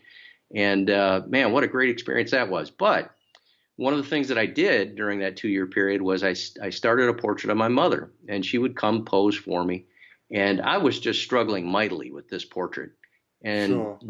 by this time, it was coming up on 1983, and I felt like, Alan had begun to, I think about a move to New York, and it was clear that he wouldn't be able to offer much instruction much further going in the future. So I thought to myself, you know what? I'm struggling so much on this portrait. I wonder if I ought not to consider Mr. Lack again, Atelier Lack. So I sent him a letter, and I asked him, hey, look, I really realize I'm struggling here, and I could use, a little more help, a little more instruction. And very much to his credit, he said, well, let's talk about it. So we got together. I don't know if it was over the phone or whatever, but we arrived at the decision that I would go there in the fall of '83 and Okay. resume my studies. So that's how that happened. I went. I think I visited in the spring of '83 and showed some of the paintings that I had been doing in Sandusky for the last 2 years, previous 2 years, and that's what sort of solidified those plans to return in the fall. Sure. Okay. Yeah. So that's how that happened. Now, was Mr. Lack glad that you had returned to train under him after your training with Gamel? He was very glad. Yeah, as I say, he was. How many times do you? I mean, if you look at it from his perspective, and you're in your early 50s, and you get a chance to get to know somebody who studied with the same man you studied with 30 years previously. So if I put myself in those shoes, that would be kind of fun. Sure. You get a chance to sit down and, as I say, see how things have changed. How's the old guy doing? Sure. And what was your experience like? And so I think he rather enjoyed it. And I remember one particular critique he gave me on a head I was working on, where he said, you really were born for this tradition, this Wow. Boston tradition, where things are. My strong suit, if I have one, is that I do really focus on breadth of treatment, or at least I try to at every possible turn. And I think he could see that I had a pretty good handle on that from Alan, experience studying with Alan and with Mr. Gamble. So Fantastic. Now, tell me about the curriculum that Mr. Lack used.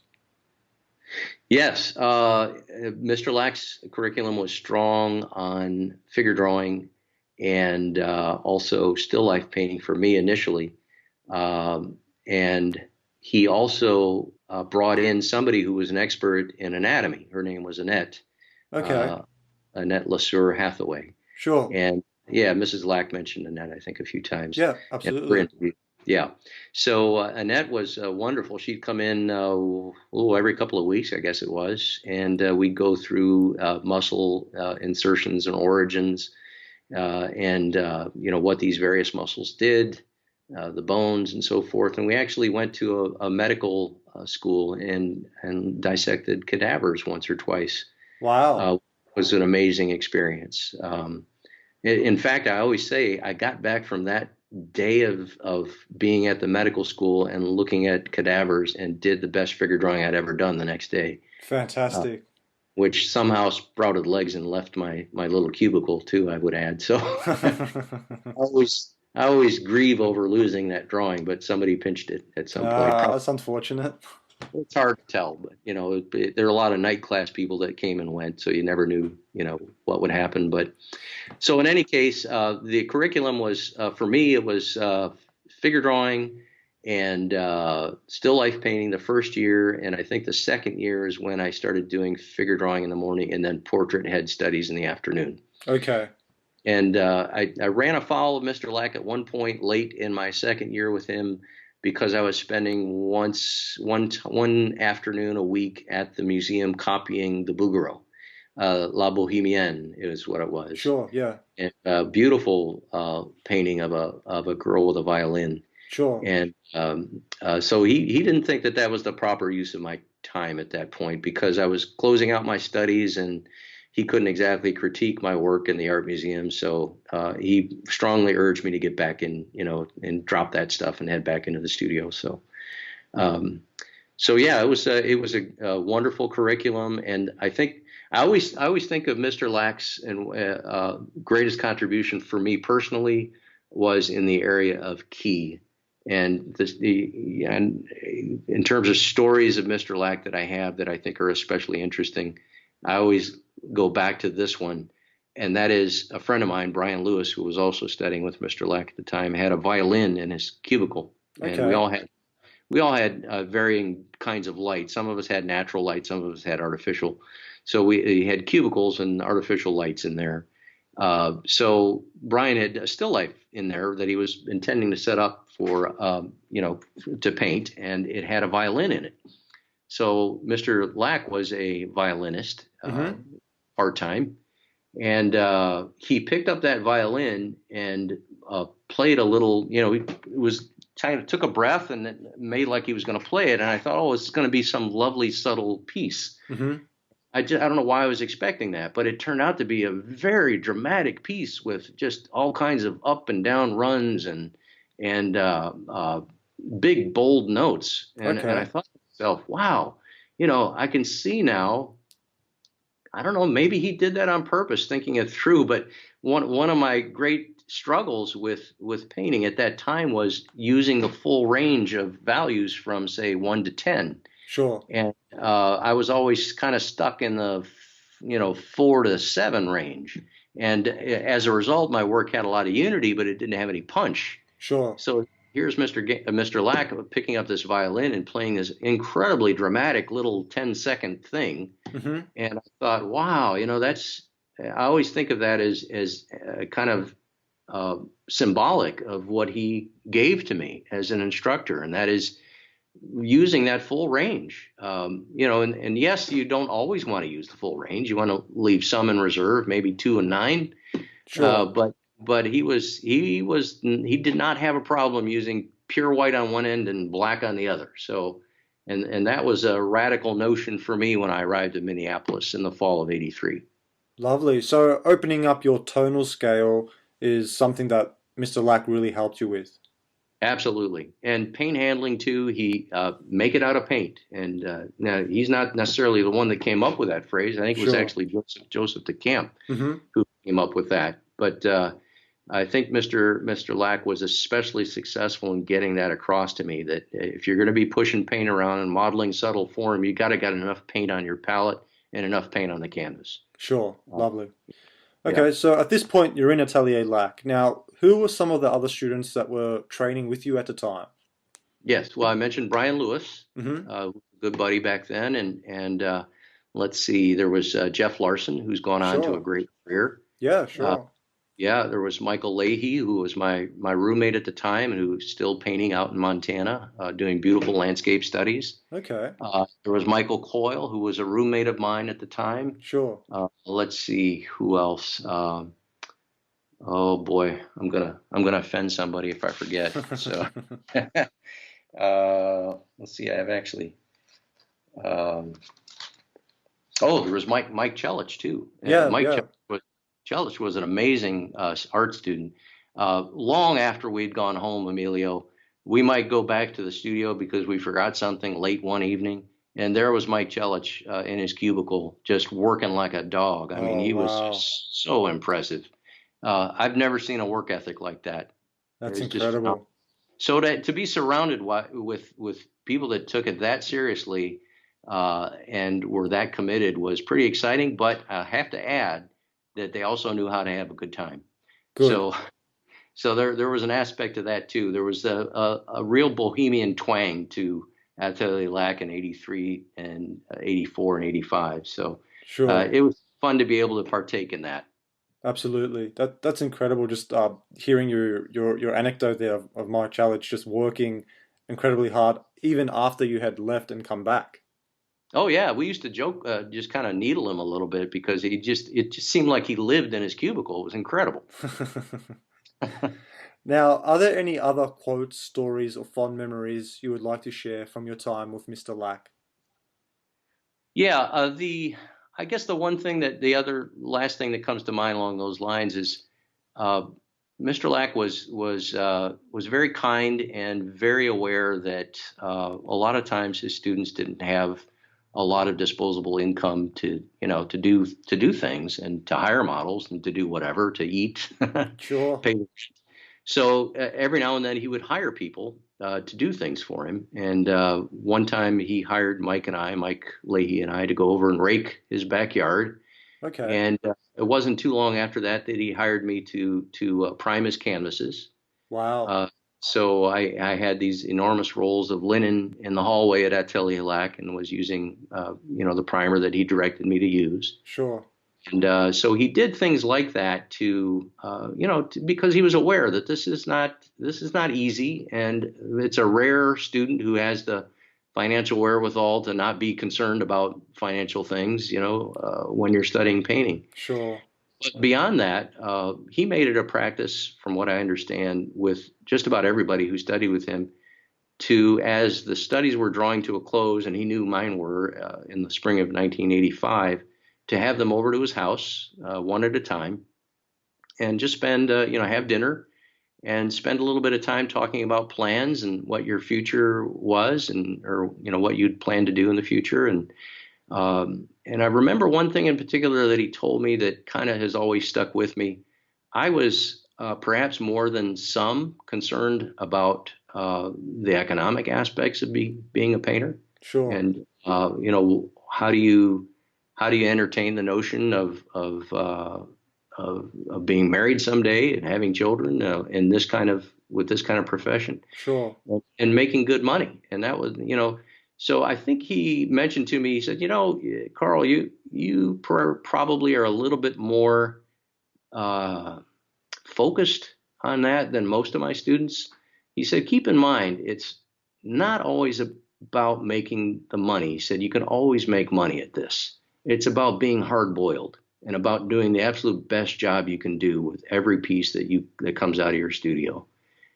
So that always stuck with me because I found that to be true. I mean, there are a lot of painters out there with a lot of different abilities and strong suits, and a lot of people are doing well, honestly, Sure. out there. But it's not always commensurate with, let me just put it this way. It oftentimes has more to do with a successful marketing campaign Mm-hmm. and how you present yourself in the marketplace. So it's in the end, I think what Mr. Lack was trying to say to me was it's the respect of your peers that matters most, Mm-hmm. because those are the ones who understand what you're trying to do. And they, to have the respect of your peers is perhaps more important than financial remuneration. So, Sure. I respect that. And I took that advice to heart to some extent. I mean, I also know that if you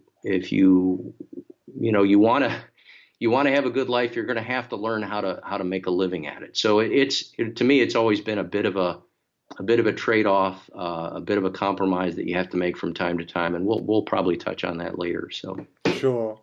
That's just lovely advice that he gave you there, Carl. And it's great to know that he actually invited his students over to his home for dinner. Just such a gentlemanly thing to do. yeah, it really was. And thinking about it today, it's rather touching. It is. Sure. Now you mentioned that you used to prime Mr. Lack's canvases for him. Do you remember what primer you used to use? He did. He used, as I recall, it was an acrylic primer. Oh, acrylic. Acrylic primer. Yeah, I wouldn't yeah. imagine that. Incredible. Okay. I know. You would think it would be rabbit skin glue and lead white, That's but right. he was practical. Mm-hmm. He liked the brightness of acrylic primer, and he often commented that he liked, generally speaking, not to tone his canvases, to keep them bright white because light reflected through it better and it seemed brighter. Sure. Um, so yeah, it was interesting. Yeah, actually, yeah, you've got me on that. I never would have thought that Mr. Lack would have been priming with acrylic. Yeah, I know. Yeah, it's still thinking back, it still kind of impresses me that way. But it wasn't long after that I was doing the same thing and enjoying it. It's non-absorbent and nice and bright, and the paint sits on there nice and juicy. Sure, sure. Yeah. Okay. Now, moving forward, looking back to the days of Mr. Gamble and Lack, the environments that they had created in their ateliers, the discussions, the painters that were ostracized by the mainstream art establishments that were hungry to learn their craft and who had now found a place to apply themselves, and the debates that went on regarding the superiority of past masters all seemed like contributing factors that would make for a highly exciting environment to be in. Whenever I see photos from the days of Mr. Gamble teaching in the Fenway studios and Mr. Lack teaching in Atelier Lack, there seems to be a kind of authenticity to the times that is seldom found nowadays. What is your opinion? Well, I think that's a beautiful way to put it, Emilio. Let me ask you, if I may, when you say authenticity, what specifically are you referring to? I mean, I have a feeling I know, but what, I I think mean, just seeing people's dedication, the students' dedication, their eagerness and their earnestness to learn the craft in its unadulterated form, essentially. Because when we're looking at Mr. Gamble and Mr. Lack, I mean, they were closer to the tradition than other artists that have been trained under them today. Obviously, they're more pure in the tradition, so to speak, if you know what I mean. Right, right. Well, authenticity, I think, is a great word for it. Thinking back, it was pre-internet, it was pre-digital age, largely. Hmm. There was a sense that you were more connected with what came before than what was coming, or we couldn't, of course, know what was coming back then. But I think that there was a slower time, Of course. and it was a time that I think and that I'd like to see. And part of what I do, the reason I do what I do, is to try to encourage people to get back to this notion that a connectedness with the earth is with natural things is kind of our salvation. I hate to sound a little too overblown, Sure. but back then I think we were more connected that way. We were more connected with each other. Hmm. We were more connected with things that are tangible, that you can feel and touch, and that's what largely led to that feeling I think you get when you see that. In addition to the training that you're having, but you're also talking to you're training with people who come from an even earlier age where that was not so special really. That was just the way things were. Sure. So that in part probably lends that feeling of authenticity of which you speak. Sure. Uh, and there really was above all, and this is relatively rare today among I think realist painters, there was above all a a devotion to nature and a reverence for nature that you don't find as much today. Mm, mm. Now it's there's all kinds of painting going out there, and I respect a lot of it. Sure. But the ones that I'm personally drawn to are from those artists who have a strong reverence for nature, and the idea of truth. Too, it grates on a lot of people. Like, how dare you say your painting's about truth? I mean, what is truth? Sure. So I mean, there's a lot of that, but those were the watchwords at Atelier Lack and Mr. Gamble's studio. Sure. Truthful color notations, truthful value relationships, because we were going for something that was tangible and there was a standard for it. So Absolutely. we felt like we were all in the same boat. We were all going after the same thing. And you also had critiques from your fellow students, those that were a little more advanced than you were. Sure. You could ask them, and there was always that unspoken kind of thing where you don't solicit a critique unless you're asked for one. But when you ask for one, you give it, Sure. and you give it with all that you know, and that's what went on as well. So tremendous camaraderie as a result. Yeah, I can imagine. Yeah. It's just beautiful. I didn't feel that so much at Mr. Gamble's because there was only just one other student, but at Atelier Lack, it was just wonderful to see what Jeff Larson was up to, and just marvel at his drawings back then. They were just unbelievable. In fact, I traded him a figure drawing of his for a little landscape study of mine. Is that right? Okay. I, I prize that figure drawing today. I mean, it's just beautiful. Uh, Fantastic. so there's a lot of just really strong bonds that are built, and it's all because you're going after something that is beautiful and true and poetic, Sure. and that's a special time. It seems like things must have been a lot more simpler back then.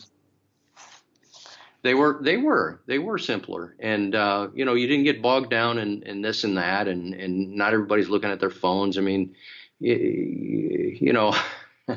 I mean, I'm something of a Luddite that way, Sure. but we're talking on Skype, aren't we? That's So right. Yeah. there are positive things to it. It's a wondrous age that we're living in. There's a lot of good positive things that are happening, but I think it's done more to separate us and drive us apart than pull us together. Sadly, I that's agree. my take on it. Yeah, Sure. Thanks for that, Carl. That was just lovely. sure. Now, In your opinion, considering the multitude of painters that were trained by Mr. Lack, who do you think was his right-hand man? Well, there were two artists that came around that were intimates of Mr. Lack, and one was Steve Jurtson. Yes, Steve is a phenomenal talent and absolutely. wonderful instructor. He would come by, and whenever I think it was once a week or once every 2 weeks, uh, when Mr. Lack wasn't there, you could count on either Steve Jurtson being there or his friend and landscape painter Don Kestner. Absolutely, yeah. Don was a great landscape painter. Talk about incredibly subtle and beautiful and perceptive color relationships in his paintings. I mean, just glorious works. Fantastic. Um, and so Don would come in, and he was typically the color guy. He would offer, typically critiques having to do with color relationships and seeing color, Hmm. and give you tips and hands on that. Steve was always, I think, strong on realizing modeling of forms and what's your highest light and how you build down from there. Sure. And that's the one critique that I can think of, just leaps to mind off hand that I remember Steve giving. But they were always very generous. Everybody was generous with their time back then, and it was just a real special time that way. So yeah, Fantastic. those two guys were the guys I think of most when it comes to Mr. Lack's right hand guys. So Lovely. And what kind of access did you have to Atelier Lac? Was it open, say, from 8 to 5, or what were the hours? it was open fairly early. I think, gosh, I think my friend Brian Lewis actually opened the atelier early in the morning. It seemed to me he had the key, Okay. and he would get there early. And as a result of night classes, it was often open from very early in the morning till 11 o'clock at night. Wow. Just about every day. And one of the things that I enjoyed doing was posing for a portrait class one night for night classes for a little extra money. Okay. And that was interesting from a different perspective, of listening to the instructors they had at the time, which were typically atelier students. And it seemed to me that even Mr. Lack came in and critiqued a couple times. But Okay. to hear a critique from the opposite end of things was kind of fun too. Sure. Um, so there was a lot of activity. It was always humming with a great energy and lots of people coming and going, and it was very exciting. Yeah. Absolutely. Yeah, sure. Now, I understand Mr. Lack wasn't as neurotic as Mr. Gamble. Are you able to compare and contrast their personalities? Yeah, a little bit. I would say that Mr. Lack was far more even keeled. Okay. Um, it would take a lot probably to ruffle his feathers, but you wouldn't want to ruffle them, I Sure. gather. Uh, so, um, so yeah, he was. When I think of Mr. Lack, I think of just main word that comes to mind is kindness. Uh, uh, Absolutely. a real kindness and compassion for his students. When I think of Mr. Gamble, he was also very kind, but his personality had more extremes to it. Sure. Um, I took a wrong turn once on the way to an appointment and ended up going down a one-way street, Okay. and he had quite the temper reaction to that. Wow. Uh, and he apologized for it to his credit afterwards. But yeah, he had more extremes to his personality. I don't know what that was all about really. Who knows? Deep in the labyrinth recesses of all of us are the seeds of our present behavior. So Absolutely. Yeah. it's Okay. hard to say what caused that, but uh, Sure. yeah, it was a Okay. little more of a temper. Yeah. I would. Yeah. Now, I've come to understand it definitely through my readings and things like that. Yeah. Okay, now I understand this may be a challenging question to answer. However, in your opinion, who was the better painter, Mr. Lack or Mr. Gamble? Yeah, that's a tough one. Uh, the first thing that comes to mind is Mr. Lack was, I think, far more facile with his paint handling. Uh, that you sense the joy of execution in Mr. Lack's work, Sure. uh, especially his landscapes, his still lifes, and even the heads that aren't brought to full completion or finish. You see a lot of excitement and bravura actually. Sure. And it was impressive to see.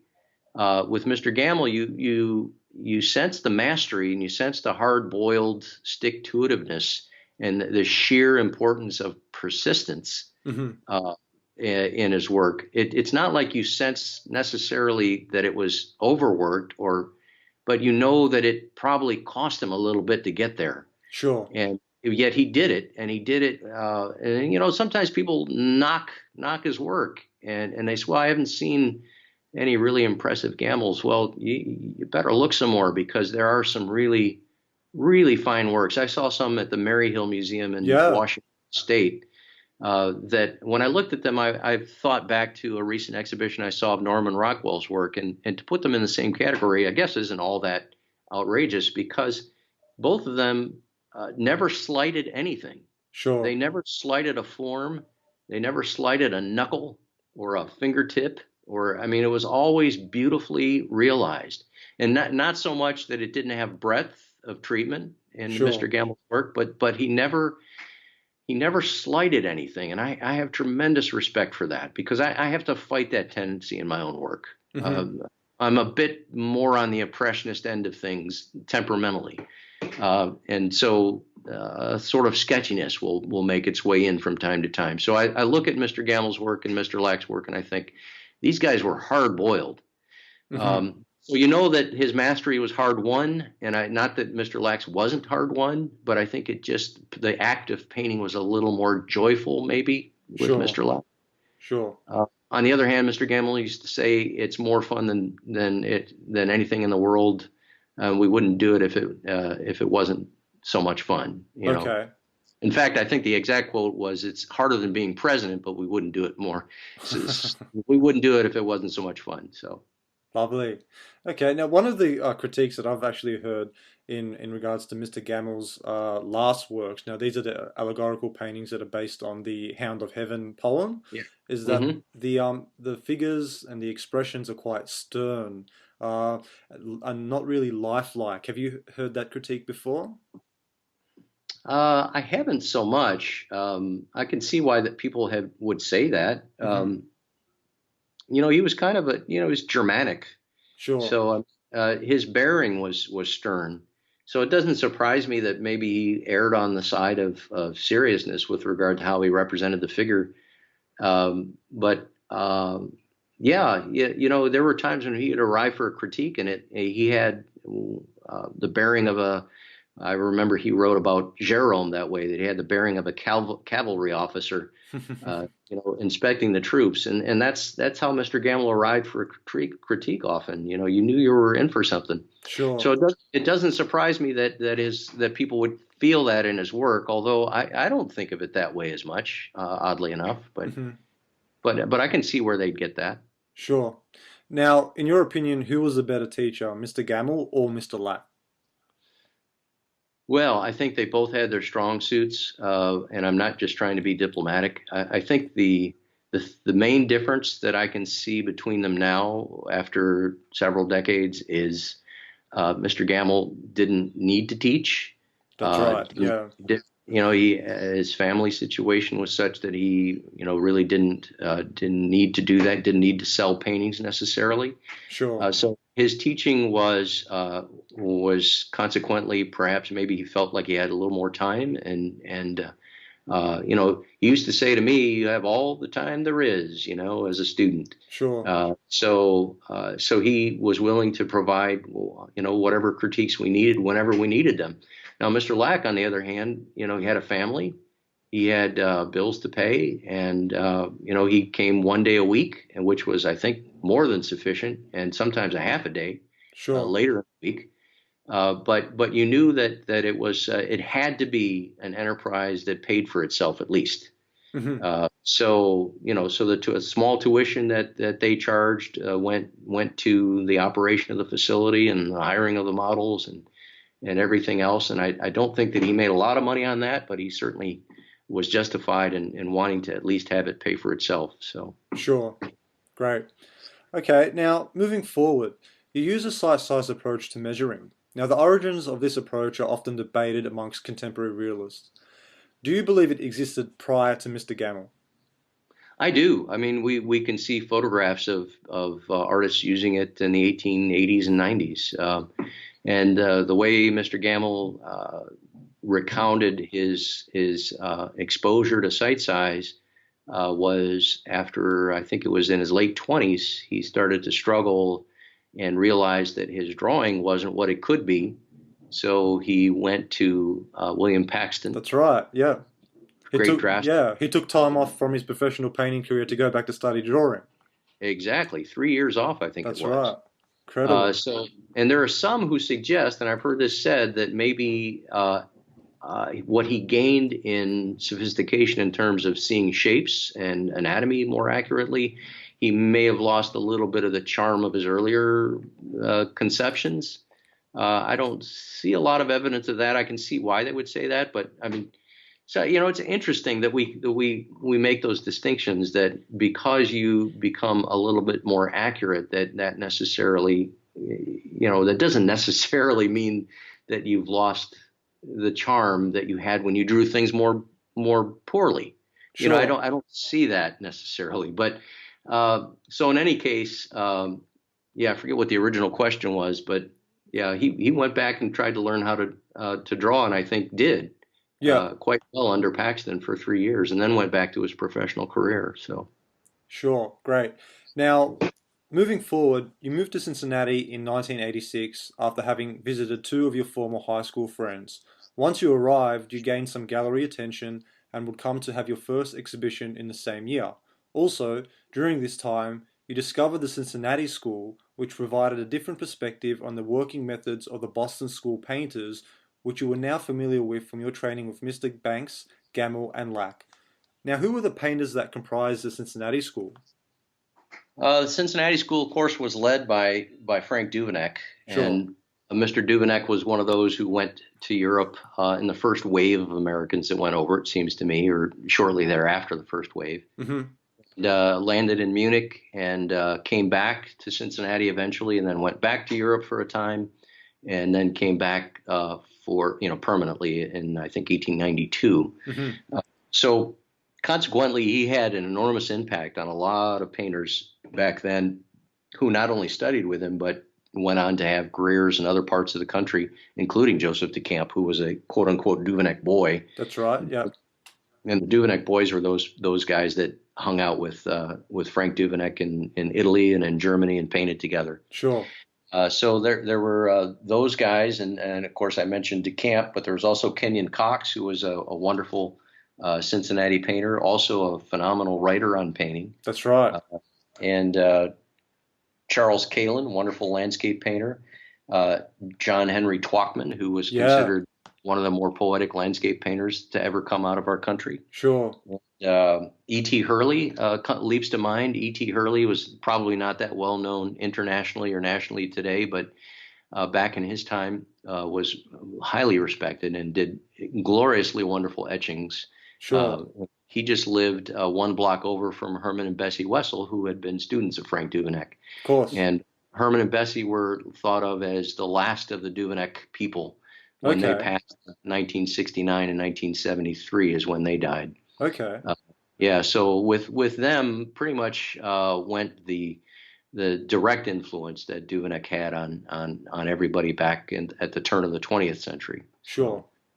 Okay. But yes, Cincinnati and Ohio. I remember Mr. Gamble saying, Ohio has produced a rather impressive array of painters over the years. When you think of people that went and befriended Monet, I think Theodore Butler from Columbus, Ohio, and several other painters that Otto Bacher from Ohio, and all kinds of really accomplished painters came from this area. I don't know why, but they did. Okay. Now, during this time in particular, you became drawn to the work of Frank Duveneck, who was one of the most prominent painters of the Cincinnati School, like you just mentioned. Now, I understand that Duveneck discovered a looser, brushier form of realism for himself. However, this was not the method he espoused as an instructor of painting. This method emphasized bold brushmanship and modeling on forms in crisp planes, which were sometimes left crisp and other times carefully softened. Now, this seems counterintuitive to the fine draftsmanship and vibrant color harmonies of the Boston School. The Boston school seems more linear, whereas the Cincinnati school places more emphasis on the sculptural mass modeling approach. I've heard it said that the Boston school thinks of the head as an egg, which is based on the principle that you paint the egg first before painting the features of the face. Can you elaborate on the main differences between the two schools' approaches? Yes, I can. You're right. The Boston School largely, especially certain folks that come out of the Boston School and study with Mr. Gamble, have a strong emphasis on the egg, and Hmm. we have sort of good-natured ribbing about it. As I have a good friend here locally, Richard Luschek, artist Sure, that studied with Paul Ingbertson, who that's was a right. Gamble, and we go back and forth on this because I always say to Richard, well, okay, the features are smudges on an egg, but there's a pretty big nose on that egg too. Sure, And if I could point to the main difference that I see, it would be, certainly the Boston School painters today have this emphasis on the egg, hmm, and but eventually I always say you got to pull the trigger on the features, and the Cincinnati School thinks of the head not so much as an egg as a block, okay, and with a side plane, a top plane, a bottom plane, and a front plane, two side planes, sure, and a pretty big nose on that block. So sure, it's funny how you look at, if you were to compare, for example, a Paxton drawing with a drawing by Herman Wessel, who was a very accomplished draftsman in his best work. sure, You always sense that Herman was far more concerned with the construction of the features or of the head as a three-dimensional object in space, and the Paxton emphasis seems to be more on a curvilinear approach to form. okay, Uh, so it's fascinating to see the difference, and because I'm a more of a mass draftsman than I am a linear draftsman.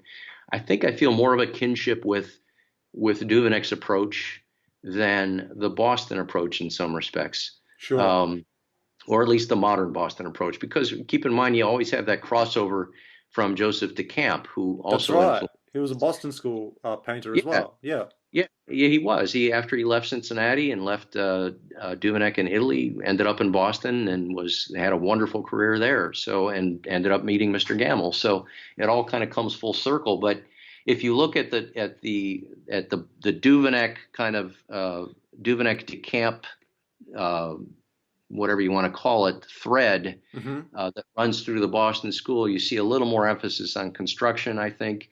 If you look at the Paxton Tarble kind of thing, you see a little more emphasis on the curvilinear aspects. Sure. So those are the main things. But then the last thing I would say, and this is what really struck me when I first moved to Cincinnati, the Boston School approach can be incredibly subtle and beautiful and soft and atmospheric. Uh, Sure. those are the strong points, and the color relation. I'm so glad that I had an exposure to the Boston School and their embracing of and acceptance of the French Impressionist kind of vision of out of door color relationships and atmosphere, Hmm. because that really informed my work for the better. But when I saw the vitality and execution of even second tier painters that studied with Duveneck, I thought, here's something that the Boston painters don't have, and Sure. and they don't have it as much. They don't have that vitality, that embracing of life, that pulsating feeling of life in their work. In their best works, yes, they do, but it's an emphasis on finish and polish in some of the works. Maybe not so much Tarble and Benson, but certainly Paxton, Sure. uh, that is quite different from the execution of, say, the most accomplished Cincinnati painters who emphasized the big planes and breaking them down into smaller planes, but also emphasized that vitality of execution. I mean, it just breathes life. And Herman and Bessie were great examples of that too. Just terrific vitality in their execution. Great. Thanks a lot for that, Carl. That was a great explanation of Good. the two schools' techniques. Now, is the Boston School's mantra of, quote, use the biggest brush possible for the job, unquote, supported by the Cincinnati School? I think it is largely. One of the things that also I should mention, people assume, a lot of people assume, a lot of artists assume, and writers on art, that because Duveneck his execution was, early on, especially very vibrant and painterly. Sure. That's how he encouraged his students to paint. But that is the exact opposite. He actually, there's a head that we own by Bessie Wessel when she was a student of Duveneck, Mm-hmm. and it's you can tell that Duveneck, he was said to have worked quite a bit on his students' work from time to time. It's my opinion that he worked quite a bit on this particular piece, but it looks every bit like something Mr. Gamble would have encouraged his students to do. Okay. And it hangs in my studio. It's a beautiful head, but it's very direct. There are no sketchy qualities to it. It's very fully formed and fully finished. Sure. And he actually felt, and I have read as much from some of his students who wrote pieces much later of what it was like to study with Mr. Duveneck, that he expected them to learn how to finish. Yeah. And if you look at a charcoal drawing, for example, that Bessie Wessel did, heads, these incredibly finished, subtle, gorgeous charcoal portraits that are beyond anything I'm seeing being done today, honestly. Wow. And I just think to myself, what sound training she had under Frank Incredible. Duke. And she became a phenomenal painter in a lot of ways. And so did Herman. So I think his training was really sound, and it's no surprise to me, and no great surprise, I should say, when Duveneck was honored, I think at the Pan American Exhibition in San Francisco in 1915. He was written up in the newspapers as the father of American art. Wow. And it's no wonder. And these were the people who felt that way about him were Tarbell, Benson, DeCamp, Paxton. They gave him that honor, and they gave him a special exhibition at that show.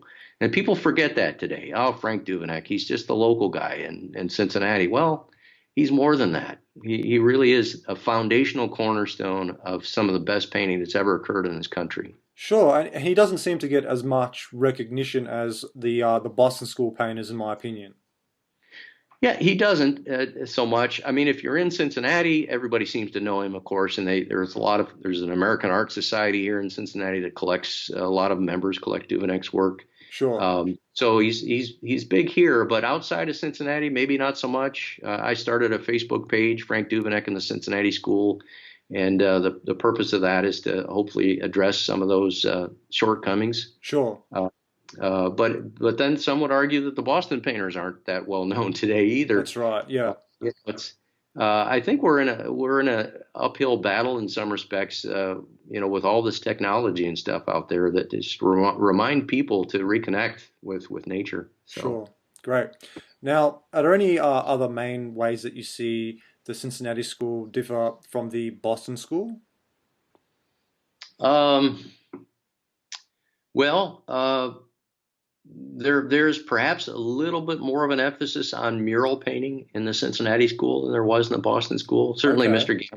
Mr. Gamble did some murals, but Yeah. Frank Duveneck did some really very fine murals in a church, a very massive stone church in Covington, Kentucky, just across the river from Cincinnati. Okay. And it's a beautiful mural in a Catholic church, and a tribute to his mother, who had just passed a few years beforehand. And he was quite gifted with that sort of thing. And Herman Wessel, his student, as I've mentioned, did in the 1920s some of the best murals that were being done in the 20s, I think, anywhere. Okay. He did a series of murals for the Federal Reserve Bank in downtown Cincinnati that I think are among the best murals I've seen anywhere Sure. from the 20s. So, I mean, there are perhaps a little stronger emphasis on mural painting. I don't know how that happened, but I know Frank Benson did some, I believe, in the Library of Congress, Mm-hmm. but I don't believe that many Boston painters did murals. Sure. They were so focused as they were, as understandably, because they had such a strong interest in the Impressionist ethic. Their focus was on observation. Sure. and the joy of observation. People think that's a passé notion anymore, which is a That's little right. disturbing to me. Yeah. I mean, that you can't gain consolation from observing something and getting satisfaction from all that beauty and poetry. That's a real poverty in our world today. It's a real shame. It is really. Yeah. Now, moving forward in time, you would come to purchase historic 1887 Queen Anne House near the Cincinnati Art Museum, which was the former home and studio of Herman and Bessie Wessel, who were in turn students of Frank Duveneck, like you've mentioned. Now, why did you feel a need to purchase this home? Well, it was available for one. Sure. I should say that it started out as a kind of an interesting quick story, and that was for a time I was the curator of the Cincinnati Art Club collection. The art club in Cincinnati is the second oldest in the country and had this wonderful history of having Duveneck and all the great Cincinnati painters were members at one time.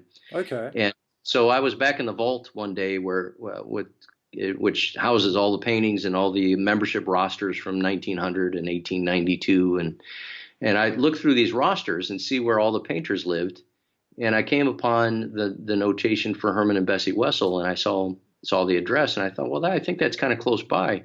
So I asked a few people, and they said, yeah, that's over on near Walnut Hills, Eden Park area. A good part of that street was torn down, so if it's on the right side of the street, it might still be there. So I drove there the next day, and it was empty and being renovated. And Wow. there were workmen in there working away, and they said, "Well, you got to come in and have a look at this." Because I was looking in through the window, and my jaw dropped because I could see right through the living room and dining room and straight into the studio with the huge vaulted ceilings. Wow. And so I walked in, and he's showing me around, and he said, "Yeah, they're Mr. and Mrs. Wessel, who are Bob Wessel was Herman and Bessie's son, who married Helen Wessel. Sure. They were interested in renting it out once they had it renovated, and I was engaged at that point to Carol. So I called her. I said, "You'll never guess where I'm calling you from. It's Herman and Bessie's house, and it's going to be for rent."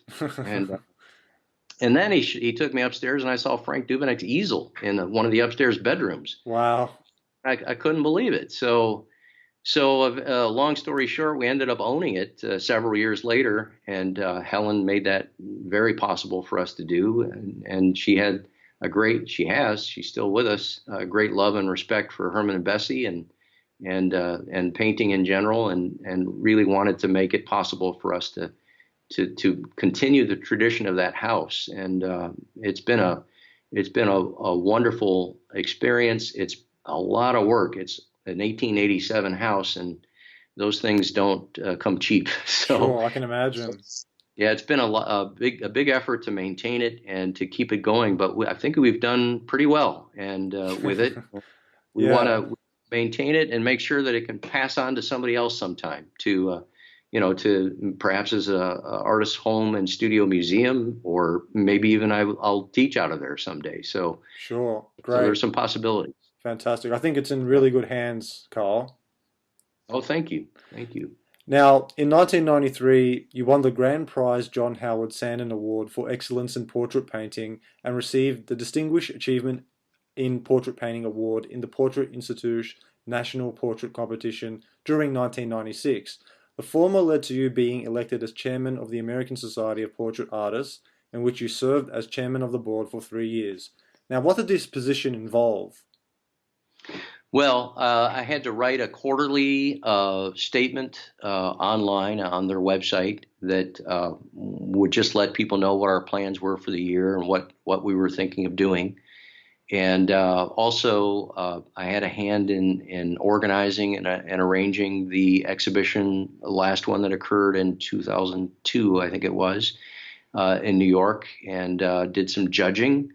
And also, I more or less as chairman tried to set a little different tone, and based on the belief that I have that if as members of the American Society of Portrait Artists, we would have I think 700 people from all over the world come to New York and sit at the Met Okay. and watch people demonstrate on stage. Hmm. And I was one of those. But one of the things that struck me talking with a lot of them is that they just wanted to be portrait painters, and that's all they wanted to hear about or know about or learn about was how do you paint a portrait. Sure. Excuse me. So I it had dawned on me that that perhaps a platform to run the organization on would be the importance of embracing good still life painting and Sure. good landscape painting, getting out there and freshening up your palette, painting from life in the Hmm. open air, excuse me, and then bringing that back into the studio. And all of those things tend to inform your portrait work in ways that you wouldn't otherwise have available to you. Sure. Um, so, the increased sensitivity for color perception, um, that you get from painting outside. Your compositional abilities increase when you set up still lifes. Your paint handling abilities also increase because you have the luxury of taking your time and not worrying about a sitter and so forth. Sure. Excuse me. That's okay. Now, the American Society of Portrait Artists has since ceased. Why is this the case? Well, there was a uh, excuse me. The main patron for the American Society of Portrait Artists. Let me have a sip of water. No, take your time. That's okay. The main patron was Leon Lord, and Leon ran a portrait brokerage down in Alabama, I believe. Okay. And he was the main patron, and his, I think, health started to fail. Okay. He largely supported the American Society of Portrait Artists, and kept it going. And we did a lot of exciting things. And well before I came on, John Sandin did a great job running it. And there was a guy named Arnold McCrae who also was the director of it. So it was going great guns, and we had a lot of plans to do some exciting stuff, including having portrait workshops or seminars every year like we had been doing, but only including landscape painting, and having workshops and discussions about how the two can cross and interact. Okay. And then all of a sudden the funding dried up. I think Mr. Lord passed on, and we just they just decided to fold. Oh, that's Uh, unfortunate. yeah, it is unfortunate. But the competing organization is still out there, and they're doing a good job, and they have their annual portrait competition and paint outs and things. So it's still Sure. doing well. What is that organization? Portrait Society of America. Okay, yes, of course. Yep, yep. That makes Yeah, sense. yeah. Sure. I haven't had any much interaction with them. I've been quite busy since I left the chairmanship of ASAPA, so American Society of Portrait Artists. So I've been it's more than I can handle to keep things going. So Sure, that's understandable. yeah. Now, I understand that you were a contributor to the Classical Realism Journal. In what ways Yes. did you contribute? I wrote several articles. One article that I wrote was A Journey Through Monet Country, I believe I titled it. Okay, I had been to paint there in 1988, that's right. and I wrote of my experiences there. And I also wrote an article on Cincinnati, past and present, I believe was the title of that. Hmm. And it's featured in a couple of features in the magazine as well. So um, yeah, it was a great publication, and I was there at the birth of that Sure, in 1983. that's right. And Dan Hoekstra was the fellow student who was the brainchild of that whole thing. Said, why don't we come up with a monthly newsletter? Sure. So that kind of grew and grew, and to the point where it became a very, very respected publication Hmm. nationally and internationally. Hmm. Just a terrific vehicle to spread the word. So Sure. Yep. Fantastic. And sadly, of course, that also came to an end. it did, yeah, it eventually did. I think it got to the point where it was clear that it was an enormous amount of work. It was growing, so as a result of that growth, it required still more work. Steve Jurtson did a wonderful job keeping it afloat for many years, That's as right. did Gary Christensen, who Yep, did the recent book on Mr. Lack. that's right. So yeah, it was. It just got to the point where it's like, okay, I think we've done just about all we can do along these lines, and they put it to bed. So Sure. And of course, it was taking away time from painting.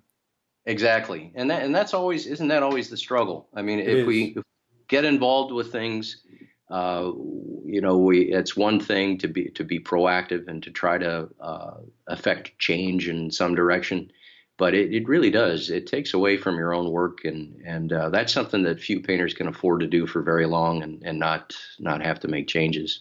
Sure, absolutely.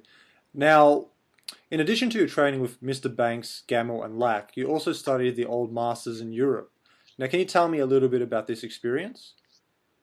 Yeah, I've been to Europe a bit, not as much as some, but I 5 or 6 trips over, I guess. Wow, And okay.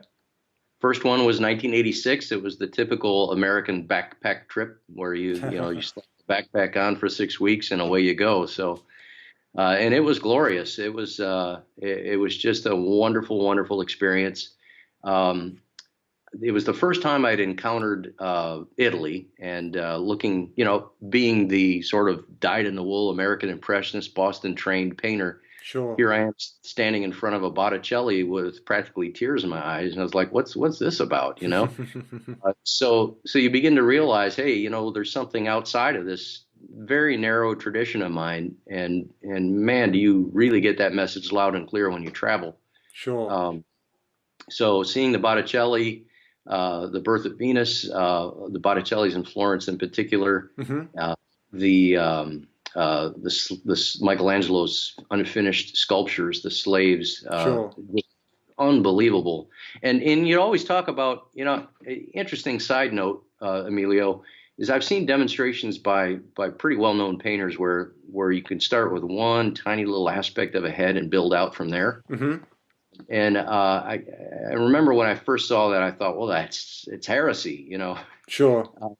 because I've always had it sort of drummed into my head that one must conceive of the whole first before you begin to tackle the parts, and That's you right. tackle the relationship to the whole. And then when I saw those Michelangelo sculptures in their unfinished state, I was just absolutely stunned by how it's almost like a Boston painter was sculpting, because he Wow. was from the absolute largest, biggest vision, a beautiful wholeness to it, and was subdividing into smaller and smaller shapes. It just dawned on me that perhaps this excuse me, perhaps this is how great novelists write their novels. They conceive of the whole, and then they conceive of the parts to the whole, and it's how great poets do their poetry. It's how great musicians compose a piece. So it really is a universal idea in my mind, and Sure. that was really brought home by that trip to Europe. Um, and I was surprised by the breadth and depth of all that had been done. It's rather overwhelming, actually. It is, I agree. Now, as you've mentioned previously, I read that you also spent 3 weeks in Claude Monet's garden in Giverny, France. You seem to be quite inspired by the relationship artists throughout history had with their gardens. In fact, I found a quote in which you explain your fascination with this subject. Quote, certainly, the most famous is Claude Monet Giverny, and there was Carl Larsson in Sweden. Their examples are powerfully attractive lifestyles to me, living close to the land, growing your own food, sculpting the grounds in such a way that you spend your days contemplating the beauty and wonder of nature right outside your door, the family you love enjoying it with you. Painting this relationship between people and the land, it's far from retrograde. It is, at its core, a timeless proposition, and it's incredibly satisfying. Unquote. Now, this is quite a lovely idea. Can you tell me a little bit about your time painting in Giverny? Yes, I can. I first painted there in 1988. I had rented a car for 6 months in Europe, Okay. and I tooled around, and that was my third trip. I actually went for a little bit of time in '87 too, but that was the big trip for me where I really became familiar with things, and I made it a point to spend a good solid 3 weeks in Giverny, and uh, at first, when you are in this country or any other country other than France, and you're looking at Monet's paintings, you think, oh, that's nice, kind of candy colored, Mm-hmm. some of it, and then you get over there and you see that the quality of light was such that it elicited that response from Monet, and, Okay. and that's the thing that struck me first was now I get it. I get it. There's a Sure, quality of light in that part of Normandy that is unlike anything I'd ever seen before. sure. And to capture that on canvas, you had to go in that direction. It seemed to me. Hmm.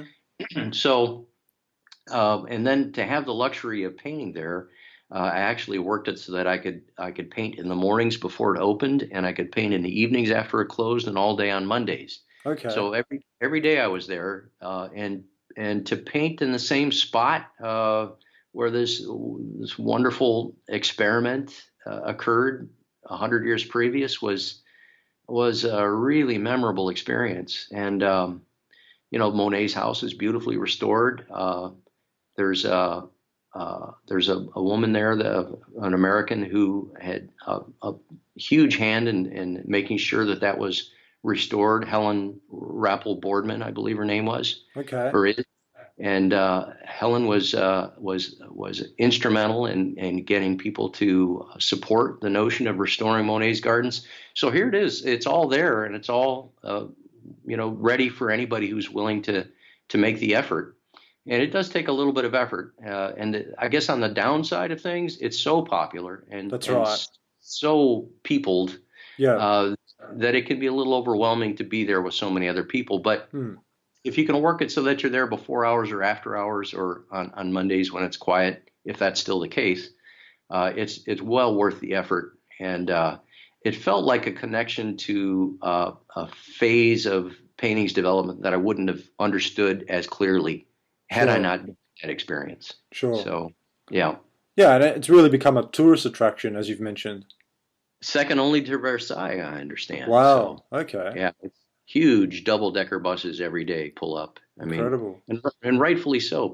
Monet is, oh man, what a lifestyle. That's right. Just phenomenal lifestyle that guy had. Yeah. So, I mean, it's very seductive to go outside and or at least if you don't do it, have your cook go out and grab what's fresh and bring it in and cook it up. That's right. Lovely. Just lovely. Now, what other countries did you visit to study the masters? Did you go anywhere else? I did. I made a special trip to Sweden and Denmark. I wanted to visit Zorn's home, Oh, wow. Anders Zorn. Yeah. So when I was tooling around in the continent, I decided I was going to grab a flight to Amsterdam and then another flight to Sweden.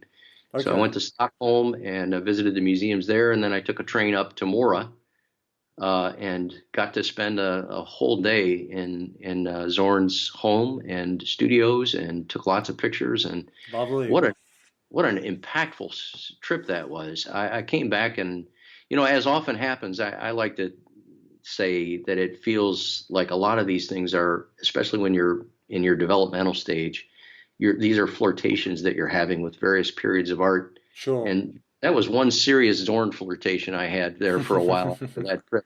I mean, everything I painted was maximum breadth, kind of a little bit thinly painted, more thinly than I had done before.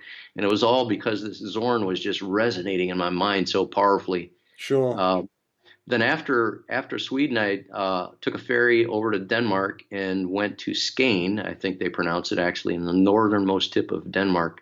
It Okay. would look as if it's pronounced Skagen, but it's pronounced Skane. Right. And the Kreuer was the great painter up there, of Okay. course, Peter Severin Kreuer. Sure. So I studied Kreuer and all the people that were in his circle of painters, and they have a fabulous museum up there, shifting sand dunes, incredible beaches, and they talk about a lifestyle they had. I mean, I guess I perhaps over romanticize these various periods, but it's fun to do that. Sure, it is, of course.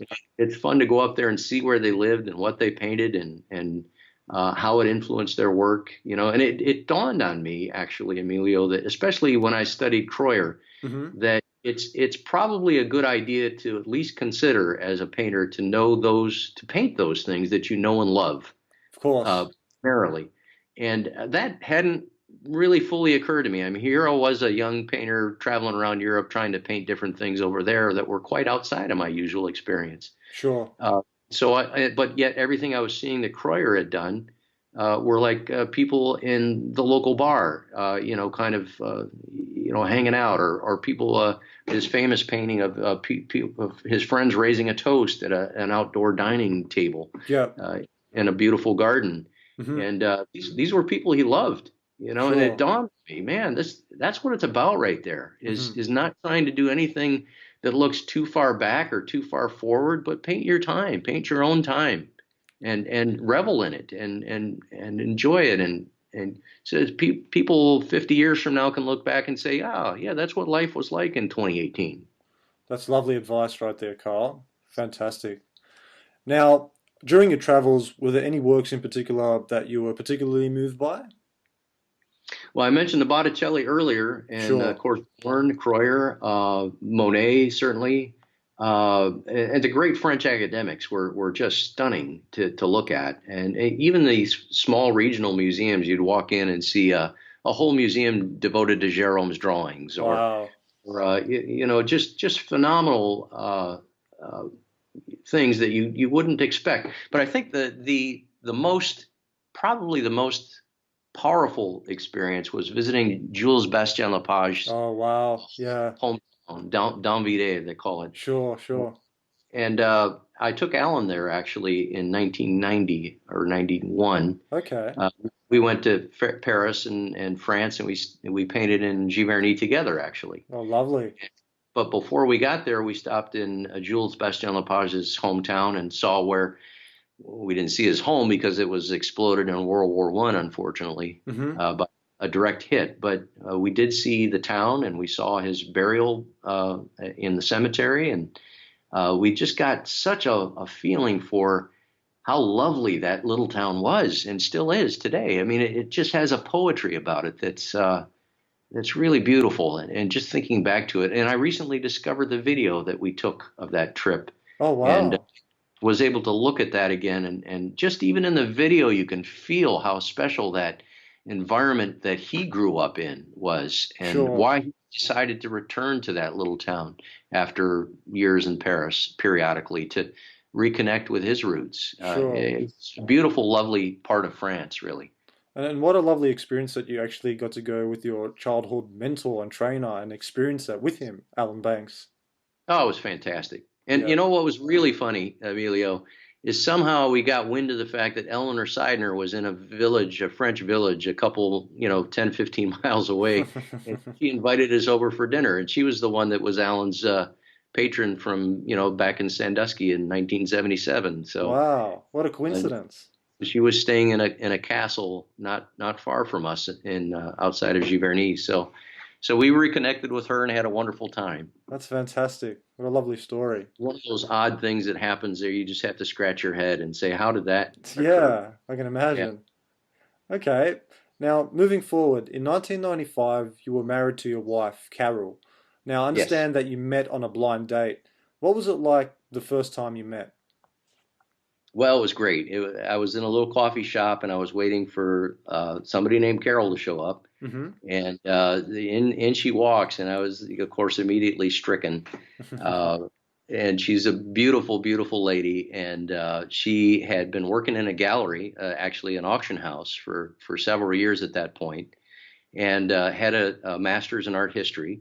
So we immediately had a lot in common, and some differences too, which I really enjoy. Actually, Hmm. over the years, it can be a little bit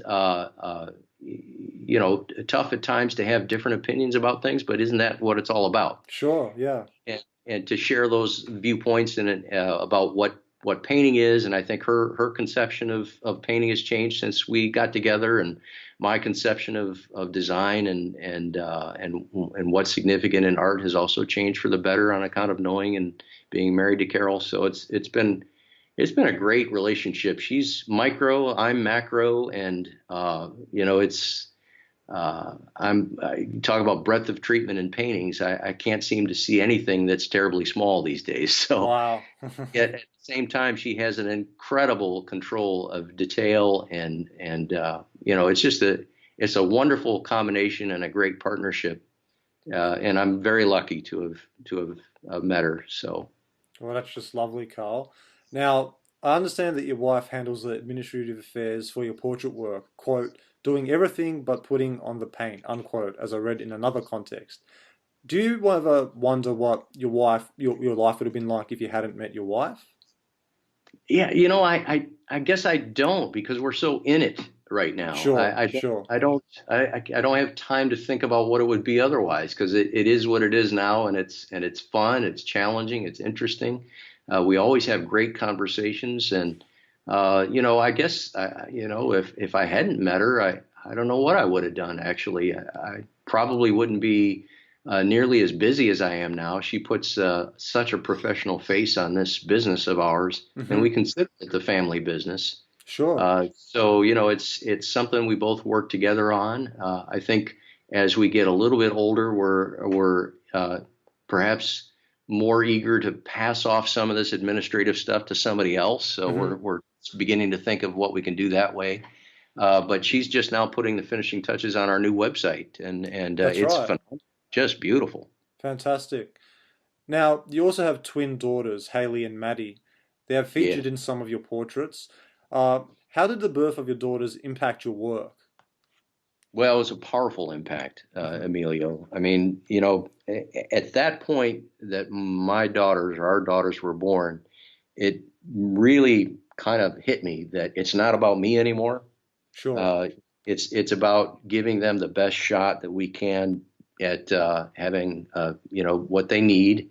And we practice, or at least we try to, needs versus wants, and we always have. So we don't go overboard. But it became clear that whatever notion I had of early on of concentrating exclusively on figurative painting or some other painting direction, while maybe I could explore that from time to time, it's going to be about supporting my family. Sure. So at that point, I veered almost exclusively for many years into painting portraits, which I've enjoyed. I've met some extraordinary people that way. Hmm. But there are times when I yearn for more, and there are times when Carol's been supportive, and she's always supportive. But to take a few years off to do some pretty crazy stuff and try to squeeze in the portrait on occasion, that's a pretty supportive thing for her to do. Sure. Yeah, it is. There was no guarantee, and there still is no guarantee that any of those works will sell. Although I would welcome that if that did happen someday, but we haven't even tried because it's been about personal expression. So it really having Haley and Maddie in our lives has been just the best gift ever. They're smart, strong young women, and we're very proud of them. And I wouldn't have changed a thing. And right now, as they go through their third year of college now, university, Hmm. uh, it's becoming clear that there will be time shortly, provided there are no surprise, things that come up in life as far as your health is concerned. Sure. There will be time to explore areas that I've long wanted to look at and have done a little bit of in the past, but intend to do more. So Fantastic. Great. Thanks very much for sharing that, Carl. you're welcome. Now, did you find that your purpose as a painter changed once you had a family? You may have touched on this in your previous answer. Yeah, yeah. I mean, yeah, it did. And but you know what? I had a conversation with a fellow painter of mine when they were first born, and he turned to me and said, well, how are you going to do this? I mean, you got two little babies right now, twin girls that came at one time, and what about all the stuff you've talked about you're wanting to do? Hmm. Because right now it's looking like probably you're not going to be able to get to that for a while. And I said to him, and I still think this is true, and I was able to do a bit of this, and that is that I owe it to them Sure. uh, to explore those things that are so that their father is balanced. Because to me it's all about balance and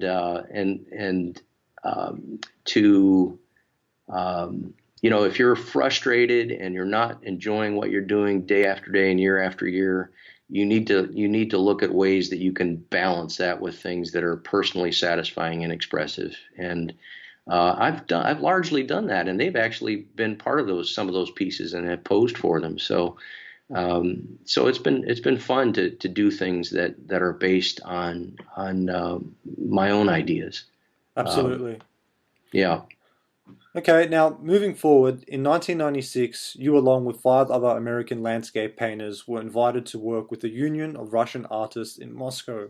One of the artists that you traveled with was Mr. Banks. Who were the other four? Well, Steve Levine, my good buddy who lives in Yeah, Minneapolis and was a good friend of Mr. Lax and a student of Mr. Lax and that's right. Annette. And the Bobby Baldwin, who's a painter who lives out in California, and she was there with us and enjoyed the experience. And Alan Banks, of course, his wife Holly was Yep, there, yep. and our translator and guide and wonderful painter himself was Igor Babailov, who Okay, was Russian. I believe we met Igor at one of the portrait conferences, and he approached me one day back then and said, how about an exchange, a cultural exchange to Russia, and sure. I can introduce you to Russian painters, and we can paint together and hang out, and you can live as Russian painters live, which which was a great experience. So yeah, we put the trip together and we all headed out there, and it's the trip of a lifetime, really. It was just glorious in every way. Fantastic. How long were you there for? I think it was about 4 weeks, it seems to Okay, me. good. It's a good amount of time. Yeah, yeah. Now, how did you find the Russian realist tradition differed from the training that you had received? Well, that divides into two phases, really. The living Russian painters, and then there were the great, painters like Serov and Repin Hmm. and those guys. So, as for the living painters, I was very impressed. They have like as you would expect, there's always a little different emphasis depending on what their background and cultural milieu was, and it's I guess I would characterize it as a little less concerned with how to put it, maybe perhaps more concerned with characterization and truthful characterization rather than seeing as an impressionist would see or as a Boston painter, for example, would see. Sure. Uh, it's about seizing on the character, and they combine that rather flawlessly with a sound study of anatomy. Okay. And so there's it's a glorious, it's like a brotherhood. I mean, they're cousins Sure. and or something like that. But we're not entirely in the same direct family, but I definitely feel a kinship with the living Russian painters, and certainly perhaps a little more closer to Repin and Serov in terms of mindset than maybe the living guys. Sure. I don't know. I mean, everybody probably feels a little bit differently about it, but I have an enormous amount of respect for all of the Russian painters over there, both past and present. Yeah, Um, they're really incredible, their tradition, and as you did mention, there is things that are different, though some things are similar. Yes, yeah, and it's a beautiful thing to witness that, and you can get off on tangents. Like we have a local art critic here who has objections to realism or representational painting because of the connotations inherent in Stalinist Russia Mm, mm. and those kinds of where you had to paint realistically or you didn't get any work or so there's that whole thing, but really, I see just tremendous, beautiful work being done, both past and present, in the Russian painters. I think it was a wonderful way to spend time with our cousins, basically, Sure. uh, Yeah, and absolutely. sharing ideas about things. Sure, So, sure. Now, in 2000, you were the first artist in history to be recorded painting a live portrait demonstration at the Metropolitan Museum of Art in New York. This privilege was given by the American Society of Portrait Artists, as you were their distinguished guest of honor. Now, there is an interesting story regarding the amount of time you were given to complete the demonstration. Do you care to share it? sure, sure. It's funny. It was a little maddening at the time, but so I was approached by the American Society of Portrait Artists, and they said, "Okay, we'd like you to do a demonstration on stage at the Met." And there were several other artists that followed me. I just happened to be the first one. And so they said, we're going to give you 2 hours, and you can do as much as you can in those 2 hours, but just realize we're going to be filming you, and we want to produce a tape, videotape of the demonstration, and market it and make it available to people from the American Society of Portrait Artists, members, and so forth. So I spent the better part of 6 months practicing 2-hour head studies, and I actually got kind of good at 2-hour head studies. And I'd usually take a minimum of 3 hours to do a real quick one session study like that. Sure. So I'd gotten it down to 2 hours, and I was feeling pretty good about what I was going to do. Carol was going to be my model, so it was going to work out just great. So I got there, and I started painting on the stage. And about 45 minutes into it, there's a guy off stage holding up a sign saying 10 minutes left. And I thought, oh, man, I can't believe they're doing that to me. But they did. And so I didn't get very far. And what was especially funny was after I got the study home, and they were beginning to make the videotape available, or they were beginning to plan to make it available. I got a call from one of the ASOP people, and he says, can you finish that study? Yeah. I was like, oh man, I can't believe you asked me to do that. So I tried my best to tweak it in the studio under different light and so forth. So the image on the cover of the videotape is not all that flattering, but it's Emilio, there are two types of demonstrators I've learned, portrait painting demonstration type people. Sure. One is those who are completely, utterly quiet, and you just sit and watch them, and they don't say a word. And then the other type is those that are throwing out every studio aphorism and saying they can, any bits of wisdom they may have heard. And that's where I fall. So Sure. I tend to err on the side of overwhelming people with information. Therefore, you don't spend as much time painting. But my hope is that they would learn what my methods and motivations are, or what any painter's motivations and methods are. I don't think it pays to just be totally quiet personally, but some people prefer it. That's right. Yeah, no, a bit of talking I think does break up some of the kind of silence of just sitting there painting from direct observation as well, and it gives the audience a little bit of insight into your thought processes as well. Yeah, I think it's really useful because otherwise it can get a little boring. That's right. Yeah, sure. Now, throughout your life, you have had to confront the difficulties of being a traditional realist painter while being surrounded by a sea of modernist hostility. Can you explain some of the hardships you've had coming up figurative? Yeah, well, they sort of spread out. When I was in high school, I had an art teacher who, when I told him that what I wanted to do was paint the figure and do portraits and paint what I could see, Sure. he turned to me and said, "Man, what is the matter with you?" He said, "That's all been done before. Why would you want to do that?" Mm-hmm. And I just was so frustrated with that notion. And I ran into that periodically throughout my late teens, early 20s, when I told people what I wanted to do. And this was something that was in my heart to do, but some people were not taking me seriously, or they were actually deriding my what was in my heart, what I felt was valid. They were saying was not valid. Sure. And I just didn't like that at all, Emilio. Yeah. Yeah. And the odd thing about it is, and this is one of the reasons why I ended up doing what I did along those lines, is years later, I mean, even fairly recently, I get people coming up to me saying, I was just, for example, I know a wonderful sculptor named Carolyn Manteau. And Carolyn was in Boston a few years ago and encountered people who were asking her, "Why would you want to sculpt the figure? That's done before." So what I thought was already past us still seems to be around. So I get frustrated, and people do come to me and they say, back in 1972, I was thinking about doing what you're doing right now. Mm-hmm. But I talked to somebody and they talked me out of it. They said, you really shouldn't, because that's not personally expressive. There's no art to that. Sure. And so I guess I grew up with a bit of a chip on my shoulder that way. Right. From people who would suggest that something that's in anybody's heart is not valid. And I take a strong objection to that. That's right. That's right. And who has the right to say what you can and can't do in relation to art?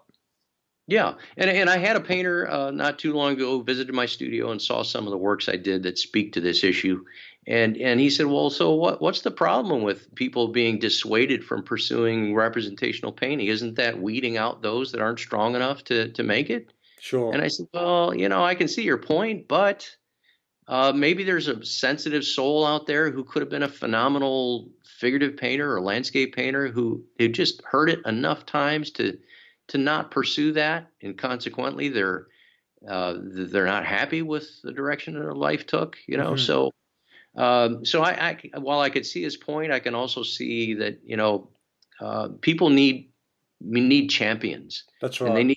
they need people to say it's okay to do that. It's Yeah, valid. It's important. You've never lived before. You've never seen nature the way anybody else sees nature. You've never felt the way you feel. No, there's nobody else feeling like you feel about what you see day to day. Go for it. Do it. sure. Sure, absolutely. And I think as well, Carl, if I can extend on that, that's why lineage is so important, and to know your lineage and to know, who were the artists that came before you and what did they have to say and how did they stand up to modernism and the critique that came from that. I agree. I agree. And I will have to say that it's been a learning experience for me, and it's been cathartic to think this through and to do pieces based on it, on the idea, to the point where now I don't have the acrimony that that maybe I used Sure. to have. Yeah. Because I understand that I in some ways I value that it came along and that it changed things. Some people could argue that things were getting a little bit with the Victorian era, a little bit chocolate boxy. Yeah, sure. And this was a natural reaction to that, to World War One, to the socioeconomic conditions of the time.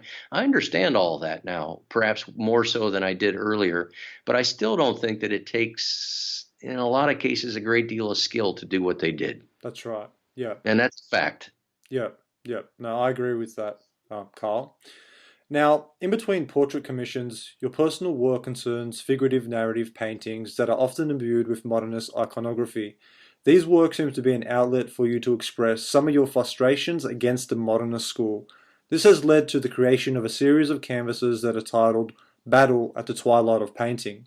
The series was to include a total of 7 paintings, the largest of which is 11 feet tall by 8 feet wide and has yet to be revealed to the public. Ultimately, the series is a tribute to the 20th century painters who stood their ground against the modernist paradigm. Can you provide further information about this series of work? Yes. As I referenced earlier, there have been times when I've carved out as much time as I can in the studio to work on things that are personally expressive. Mm, Uh, what I've concluded now after some years of doing this and taking them, out from time to time, looking at them, adjusting them periodically, is that this statement that I was aiming for mm-hmm. is a very personal statement. It's not as universal. Uh, I think great art of any kind ought to be universal and ought to be subject to the interpretation of the viewer based on their own life experience. Mm-hmm. And I think Mr. Gamble was one of the first ones to say that in an American Artist magazine in 1980. Just came out the month he died, I believe. Wow, Uh, okay. yeah, and he said that he hesitates to draw too fine a point on anything that he painted because he wants the viewer to bring their own life experience to the piece. Sure.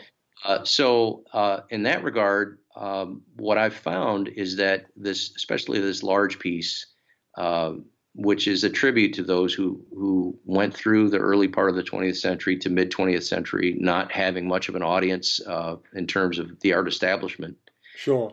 what they wanted to do.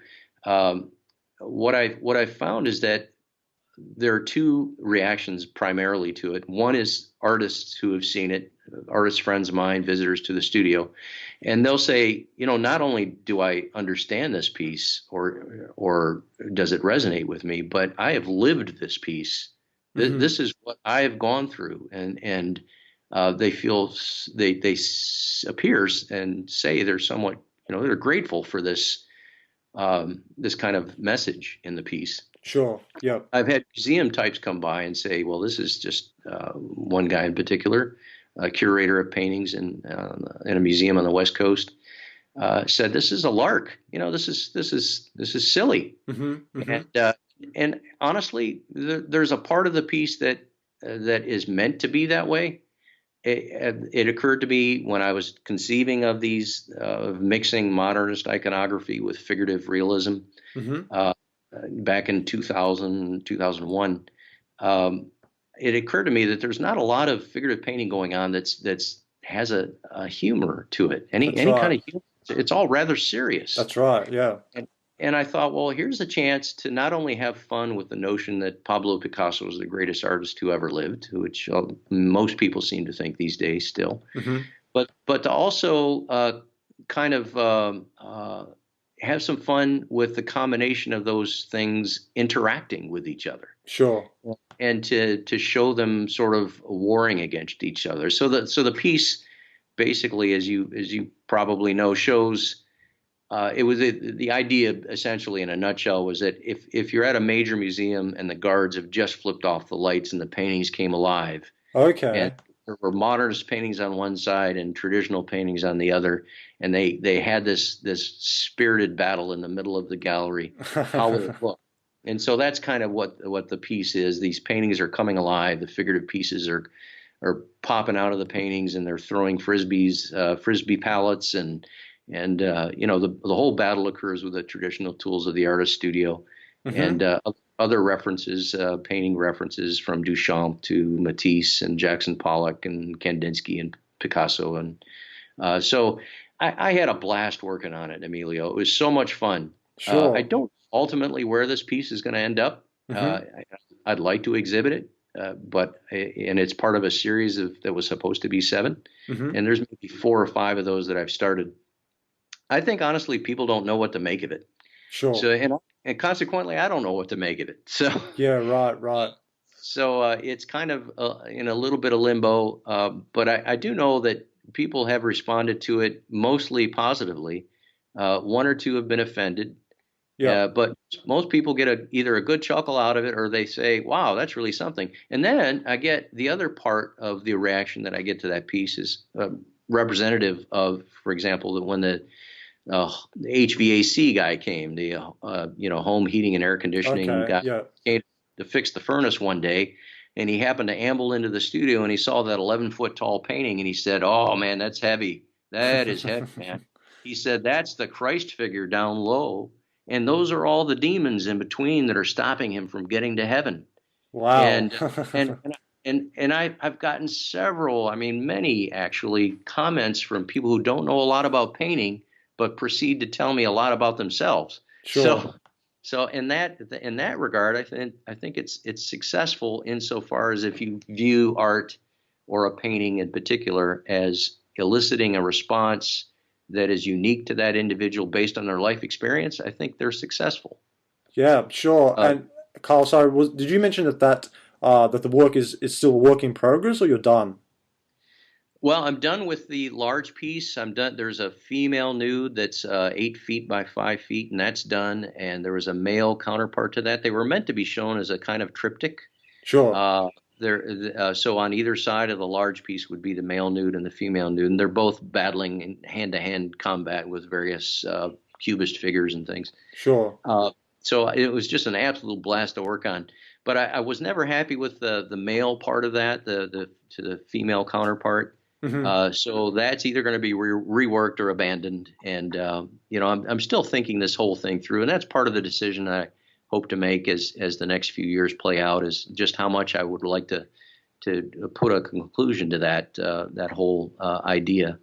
Sure. Um, so yeah, there are probably 3 or 4 pieces that are done, and another 2 or 3 that are either started or haven't been started yet. So Great. Yeah, and I have seen images of those works, and it is incredible just seeing how, like, the way that you explained it there, like when the museum lights come off and then the works sort of come to life. Now that you explained it like that, I can really see where that narrative is coming from, and I think a lot from our tradition can appreciate some of the imagery that you've used in those in that series of works as well. And of course, the title is bearing reference to Gamel's Twilight of Painting. The title of the work is Battle at the Twilight of Painting. Yeah. That's why I tentatively titled it years ago. I almost hesitate to use it nowadays in some respects because I don't know how those people that are managing Mr. Gamel's heritage and Sure, affairs sure. today would feel about that notion, but that's a conversation that I can have going forward at the point that those pieces are finally exhibited Sure. somewhere. So, yeah. Fantastic. But Great. it's been, if the joy you feel working on something counts for anything, it was a success because I had an absolute blast working on them. Fantastic. And that's really the Yeah, main thing. something. Yeah. Now, moving forward, regarding your portrait work, I understand photography plays a part in your process. In fact, I read that you take up to 100 photographs of your sitter during your first sitting. I would imagine that a painter who is true to this tradition would attest the use of photographic aids. However, I also see its advantages in our contemporary era. Are you able to justify your reasoning for using the camera in your painting process? Oh, yes. Yeah. I used to detest the camera as well. When I first started in Cincinnati, I insisted on live sittings and as many as I could possibly get. Sure. But I think what happened is, well, two things. And I may be wrong on this, but it seems to me that Mr. Lack used photography for compositional aid in composing portraits from time to time. Sure, yeah. Uh, may have that wrong, but I thought I remembered reading that. But that's what I use them for primarily. All those photographs are meant to, I cull them down to about 10 or 12 to show them. And I take them in the light of my studio and I take them and make some conscious effort to compose them. Mm-hmm. And I show the stakeholders in the piece, be they either the colleagues of the person being painted or family members. Mm-hmm. And I say, here are the top 10 poses. And what I'd like you to do from your perspective is tell me which one of these carries a gesture that would seem natural to you from what you know about the person I'm painting, Great, yeah. father or whatever. So that's been extremely helpful. Now, I don't like to use photo reference to paint from unless it's absolutely necessary. Sure. And what I've discovered over the years is even since 1986, when I first moved to Cincinnati, we talk about how life is faster now and how technology has kind of overtaken things. Mm-hmm. Uh, People don't have the time. They don't want to take the time anymore. That's right. But you do run into rare exceptions. I had one client a woman who's was wanted her dog painted at her feet. It's a Mm-hmm. tall length portrait. She posed 20 some times, Wow. and she really enjoyed posing. We had a good time. And the recent portrait I did of the concertmaster or conductor of the ballet, musical director, Sure. he posed quite a few times, and it was just a joy. That would be my preference every single time if I could. But we talked about how when those little sets of eyes are staring back at you when they're just newly born, and you realize it's not about you anymore, it's about making do. That's right. You realize that compromise is a fact of life. Sure. And Sure. so that's about the time that I began to embrace the notion that we really ought to take advantage of some of these things that make it lighten the burden on the client Mm-hmm. and B, make it possible to actually get more work done. So Absolutely. so that's the compromise I've made for better or worse. There are painters out there who insist on painting from life only. I respect them enormously. I don't know how Sure. they do it, honestly. Yeah. But and this is the one thing that Mr. Lack said too to me that the time I had the meeting at his home. He said, just keep in mind every now and then you want to hire a model and spend as long as you want on that piece and not be concerned about insufficient sittings or about this or that. And even Mr. Gamble used to say, always judge a painter by their best works because every painter has an off day, either for lack of sittings or for any number of things that can occur that can derail a piece. So I think, generally speaking, I've tried to judge paintings that way too. When I see them, judge a painter by their best works. That's right. Sure. No, Uh, that's good advice as well. Because the fact of the matter is, the reality is that things occur that work against your best ideals from time to time, That's and right. that's just what happens. Yeah. Sure. Now, what were Mr. Gamble and Lack's opinion on using the camera as a painting tool? I don't think Mr. Gamble used it at all that I'm aware of. Wow, okay. And I'm not sure about, as I said, about Mr. Lack. If he used them, it was only for compositional purposes, I think. Sure. Um, yeah, but he may not have used them at all. I may be wrong on that. So, Mhm. so they were, as I am. I mean, my preference is always painting from life. It's so much more fun, and Mhm. it's a lot easier too, Emilio. As you probably know from your own experience, Sure. it's you're not trying to, on a screen or from a flat photograph. You have to work 3 times harder to interpret the form. That's right. But if Yeah. it's sitting there in front of you and the strongest readers come out and you can zero in on those accents and areas of lost and found edges, so much easier. That's right. And It is. I and it agree. makes it makes for a far more impactful piece than uh, I shouldn't say far more impactful than painting from a photo. You just have to work 5 times harder from a photograph That's right. to to get the same feeling. Yeah. So Yeah. yeah. No, the photograph, I mean, it presents all types of problems. One, it's a chemical reaction, the process, and it flattens all the tones and color relationships in the image as well. So as you said, it makes life that much more harder when referring to a photographic aid.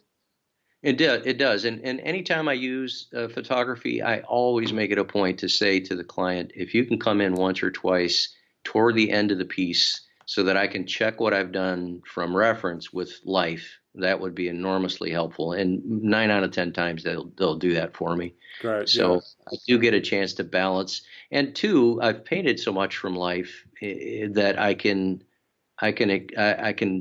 go quite some distance working from reference and leaving those things out that are less desirable from reference. So Fantastic. Yeah, it's great. yeah, And yeah, and that's the beauty of experience and mileage. yeah, and it really is the value too of if you're going through an atelier training program or training any kind of anywhere that you make your focus the focus of your training on painting from life because it allows you to do that later and with Absolutely.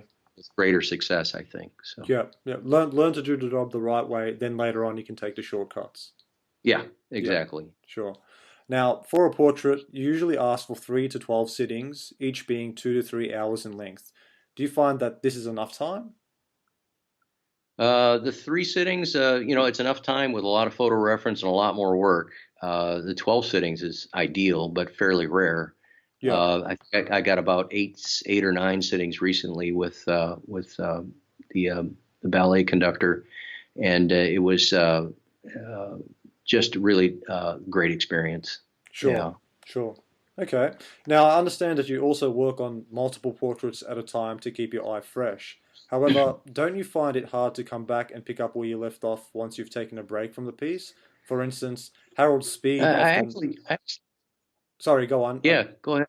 So I was just going to conclude by Harold. saying that, for instance, Harold Speed often stressed the importance of finishing a painting whilst it is still quote unquote hot. Yeah, I became familiar with that recently, and I hadn't seen that before. Um, to me, it's ideal to be able to set it aside and come back to it with an absolute fresh eye. Sure, Um, sure. it's not unlike having a critique from somebody completely fresh coming in and looking at it. It's kind of astounding to me how helpful that is to put it aside for a time. So yeah, I don't. I mean, when I'm in the hunt for the finish, so to speak, I do like to work on it when it's hot, so to speak, and really push to finish. But there are times in the middle throughout the execution of the piece that it's so valuable to and beneficial to turn the piece away from you and work on other things and come back to it and it's very fresh and exciting to look at it again and you either say one of two things. I found one, you'll say, man, that's awful, or you say, well, that's really not too bad. So and you never know which one it's going to be, it seems. So Sure, yeah, sure. Now, I read that you believe good portrait painters are also experts in diplomacy. Why is it important for a portrait painter to have a good personality? well, anytime you're dealing with somebody's self-image, it can be a very sensitive procedure. That's right. and and that's why I kind of jokingly refer to it as a career in diplomacy. But it's you know, you've got and I see this in myself too when I see photographs of myself, or on rare occasions somebody paints a little head study of me or something, and I can't believe how, you know, how it differs from my conception of typically how I've aged, you know, That's and right. people don't usually see themselves how they really are, and so they have a conception of themselves very often of how they looked a few years beforehand. So there's that to deal with, and then the other thing too, which is kind of a curious thing, is typically people experience themselves in a mirror, which is the reverse image of what most other people see when they look at them. That's right. So if you've got one eyebrow that tends to raise, it's the completely opposite eyebrow you think it is. You know, so there's that. So all of that requires a certain amount of deft handling of you know, of people's vision of themselves, and the conversations you might have. Sure. Uh, so, and that's as it should be. I mean, you're painting something that's going to be around far longer than either of the people involved. So it's got to be right. They've got to be comfortable with it. That's what they're paying for, and that's what they're going to get. Now, that doesn't mean that you consciously lie about something, but you can. You know, I always liken it to John Sargent's portrait of John Rockefeller. Okay. There isn't one wrinkle on that portrait, Sure. yet he was 92 years old when he posed for it. But if you look at it, he suggested the age of Rockefeller by the construction of the head Sure. and the carriage of the body. So I'm not one to put a bunch of wrinkly skin in. I never have been, and I think that's partially the training and partially a decision to try to suggest age rather than enumerate the Sure. wrinkle. Sure. So that's just a kind of simple example, but Yeah, and it goes back to the idea of the academy, like in the École des Beaux-Arts, where the idea of idolizing, basing everything on ideal beauty, of course. yeah, yeah. And it's a funny thing that way too. You know, some people have suggested that this painting that I did, the Triumph of Truth, which is the large 8 foot female nude, 8 by 5 feet, that's part of that modernist Yeah, iconography series. Uh, one of my painter friends said, "Why not idealize truth? If that's the triumph of truth, why?" And I told him, I said, I could no more idealize truth than I could become a brain surgeon. It's just not. It's not. I'm not wired that way. And it would seem to me that truth has more to do with the actual appearance of someone rather than an idealistic vision of truth. So it just was all, it's all very thought provoking, this whole career, because people look at things so differently than you do. So you have to stay on your feet, and you have to know why you do the things you do, and you know, and be able to fend off the critics when they come swinging for you. sure. So you're not much for idolizing your subjects? I'm not. I don't. Okay, I don't. But there are times when if they tell me they have a sensitivity about the way a particular tooth might come over the bottom lip, sure, then I will try to play that down. And there are ways to do that where you know, you can look at it and say real close and say, oh, he's got a tooth coming over his lower lip, or you can just do it and do it so subtly that it's felt rather than enumerated. sure.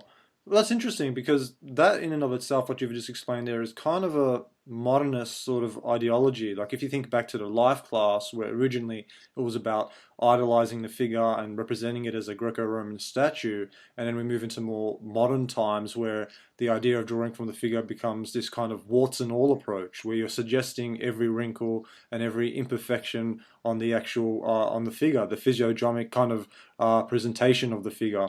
Is that something you've considered as well?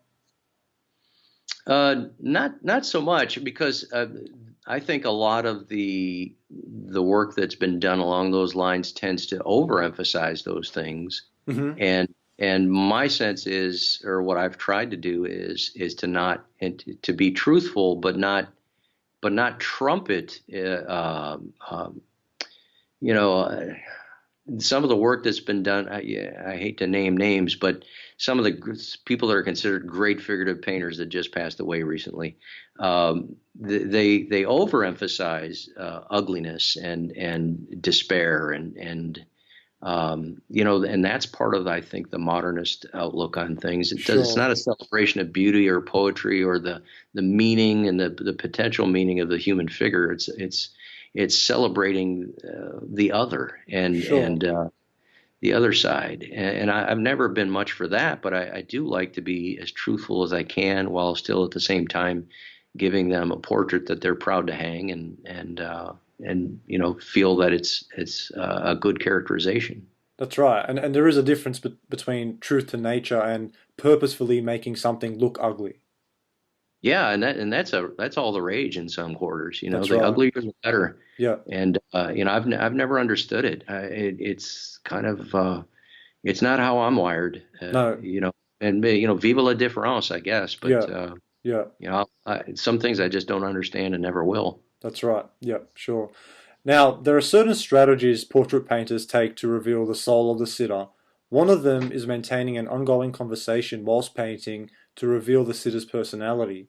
I understand that Mr. Lack used to keep a clown nose under his palette table, and on occasion, when he was painting a portrait, he would put it on, then turn around and face the sitter, ready to begin the painting. Now, this is how he got the sitter to smile naturally, as opposed to getting him to smile forcefully. Do you employ a similar strategy at all? I do, and I've heard that story of Mr. Lack, and I think, if I recall correctly, it had mostly to do with his portraits of children, Okay, where they might be a little bit apprehensive about sitting in a big chair in an artist studio, and so he'd turn around and have the clown nose on. But that's what I heard anyway. okay, But yeah, I'm a bit of a cut up, and I like a good I don't know, I just to keep things light. So I'm more inclined to say something a little bit silly or bring up some subject that might be lighthearted, and naturally look for those things that produce a very natural smile. I've found that when asking for one, it just never looks correct or that's right. right. Yeah, It looks forced and not at all pleasing.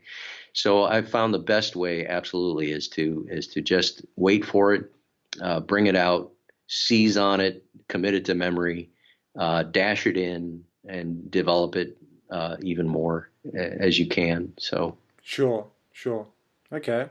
Now, you've explained portrait painting as being, quote, an incredibly noble, difficult, and demanding profession. You are painting a living, breathing being with his or her own unique character. One day, you as a painter are going to be gone. The subject of the painting is going to be gone as well. All that will be left will be the painting. A masterful portrait allows the viewer to be able to feel the measure of the man or woman in the painting, and you should also get some concept or feeling of what the painter was like as well. That is portrait painting at its best. Unquote. Now, in our contemporary era, do you think it is possible for a painter to earn a living through portrait commissions? Obviously, you're doing it. yeah, I do, but I think it requires a couple of things. You have to be and this is again one of Alan's great gifts to me was as a young person saying to me that it's a lot of it is in how you present yourself. If you present yourself with the belief in yourself and that what you're doing is worthy of paying who knows how much money, you know that's communicated to the client, and they then believe in you and have faith in you that you'll come through. So that way you project your life, you never want to apologize for being an artist. Oh, gee, I guess I'll charge this much. You say boldly what you charge, what you're worth, and you back it up. And you back it up with awards you might have won. So Sure. you're out there entering competitions and trying to win awards, and that helps support the way you produce and the way you market yourself and present yourself. And you also have to be savvy about what market you're looking at. Now, today you could say that with the internet, it's a little more possible to be able to travel here and there and paint in different places if that's what you like to do.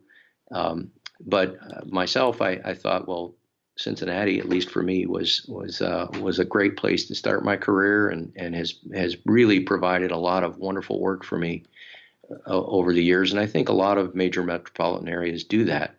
But Hmm. you have to be savvy about how you conduct your business. There's no doubt about it. But it's possible, and we've had a good life. It's sometimes go through some dry spells, Hmm. as you might expect. But if you plan effectively and you put things aside, and for the rainy day, Yeah. Yeah. then you're ready for any eventuality. So, and you can redouble your efforts and go out there and produce more business, Sure. generate more business. Yeah. Sure. So, So yeah, it's absolutely possible. and obviously, what you've mentioned there is just presenting yourself seriously and taking your profession seriously is of the utmost importance as well, because that becomes infectious as well. People can read that in you when you're presenting yourself and when you're talking about what you do. Absolutely. And I would add that Mr. Gamble used to say when I was with him that back in the early 20th century, when you were a painter, you were on a par with lawyers and physicians and really strong professionals. That's the way they were viewed back then. That's right. But Yeah. but in the interim, we've had Hollywood intervene, we've had sitcoms, and painters are derelicts up in garrets, or they're really oddballs. That's Uh, right. I've, That's right. I've always embraced that notion that I'm a professional. I've trained 10 years to do this business. That's It right. took me a long time to get anywhere near being able to paint something well, and that's worthy of respect, and it's worthy of the same respect we accord for other professionals. That's really interesting, Carl. So it's when you're talking about the earlier days where you think of a portrait painter as being this kind of noble profession, it's art was serious back in pre-20th century times, and all of a sudden we move into modernist times, and then the artist becomes this kind of, as you said, oddball, kind of without any kind of career prospects and things like that. And even in Twilight of Painting, Gamble talks about the difference in art students over the centuries as they came through the art schools, how he saw that they were originally really serious and keen to learn the craft, but when art became less disciplined, all of a sudden the change in students started to come in, where art became this kind of lazy kind of profession for, which anybody could really do. Yeah, and oftentimes it's not about what you've learned or the mastery that you've attained. It's about how loud you can say this or that, or how outrageous you can be, or so it's become something completely different in a lot of ways. My hope is that as things do, that it'll cycle back around again, as life tends to do. I mean, Mr. Gamble predicted that there would be a swing back to representational painting, and I think that's what we've seen largely. Sure. So it does cycle back around. It swings back and forth. The pendulum is forever moving, and who knows exactly where it's at right now. I hope it's still on the upswing. So Sure. Yep. Now, you're a big believer in painters experimenting with different genres to improve their craft. You believe instead of focusing one's attention only on improving their portraits, they should spend some time focusing on landscapes to refresh their palette and to refine their color sensibility. Have you found that painting landscapes has improved your portraits, and if so, in what ways? immensely, immensely. If you think of portrait painting back in the mid 19th century, before Impressionism, Mm-hmm. it's particularly the American primitives. I'm not as familiar with the European mid 19th century Sure. portrait work, but it's all very wooden looking, and it's largely because they didn't have the knowledge yet that working outdoors afforded later painters. So for flesh, for example, you might have a flesh colored tube of paint, and for shadows, you might get brown or black added. And there's a wooden kind of primitive, sort of not very lively quality to it. Well, after a little bit, when artists started going out into the fields and painting plein air, Sure. they would bring that increased sophistication of trying to assimilate color notations out of doors, fleeting effects. They would bring that higher sensitivity inside, and I think and just create works that were far more lively because they had that vibration of warm and cool color. Sure. And when the warm and cool color is in proper relationship to each other, it vibrates and you sense the flesh tones, and the live flesh Sure. living, and that's where the big break occurred Hmm. for the better. And I think that's helped me out enormously. And I think I always think of Dennis Miller Bunker when I think of that, because here he had somebody who was painting along John Sargent quite often, and was friends with him, and visited with Monet and Giverny, if I'm not mistaken. They painted together often enough, Sargent and Bunker did. Hmm. And it was after he did these gloriously beautiful, sensitively seen landscapes that he would paint. For example, his wife, Jessica, I think was the title of the painting. And, or it may not have been his wife, it may have been somebody before he got married. Sure. Um, but if you look at that piece in Boston, you will see color notations in there that he could not have gotten had he not painted landscapes, without a doubt. Sure. Yeah. Yeah. And they're so true to life, and so beautifully seen. It's like a little bit of poetry, just every square inch of that piece. Lovely. Yeah. And That's that, after over sorry, go clean. on. Yep, go on. I Sorry. was I was just going to say that's after it's been over clean. So I can That's right. imagine before it was over clean. Imagine back then. Yeah, exactly. No, but it does make perfect sense. I mean, getting out in nature and observing the nuances of light and color and the shifts as well will improve your work back in the studio. Absolutely, yeah, it's critical. I'm a big believer in that, and I'll back that notion up anytime. So Do you find the process of painting figuratively and in painting landscape is more of a seasonal thing, like in the perhaps in the cooler months you're in the studio, and in the warmer months you're outside painting in plein air? I think that can happen. I've got a friend locally, Clem Robbins, who is remarkable for his, similarly like Alan a little bit. He's just fearless with regard to weather effects or anything. I've seen him go out all winter long. Sure, Uh, and I've sort of just marveled at that, because the older I get, the less likely I am to want that's to right.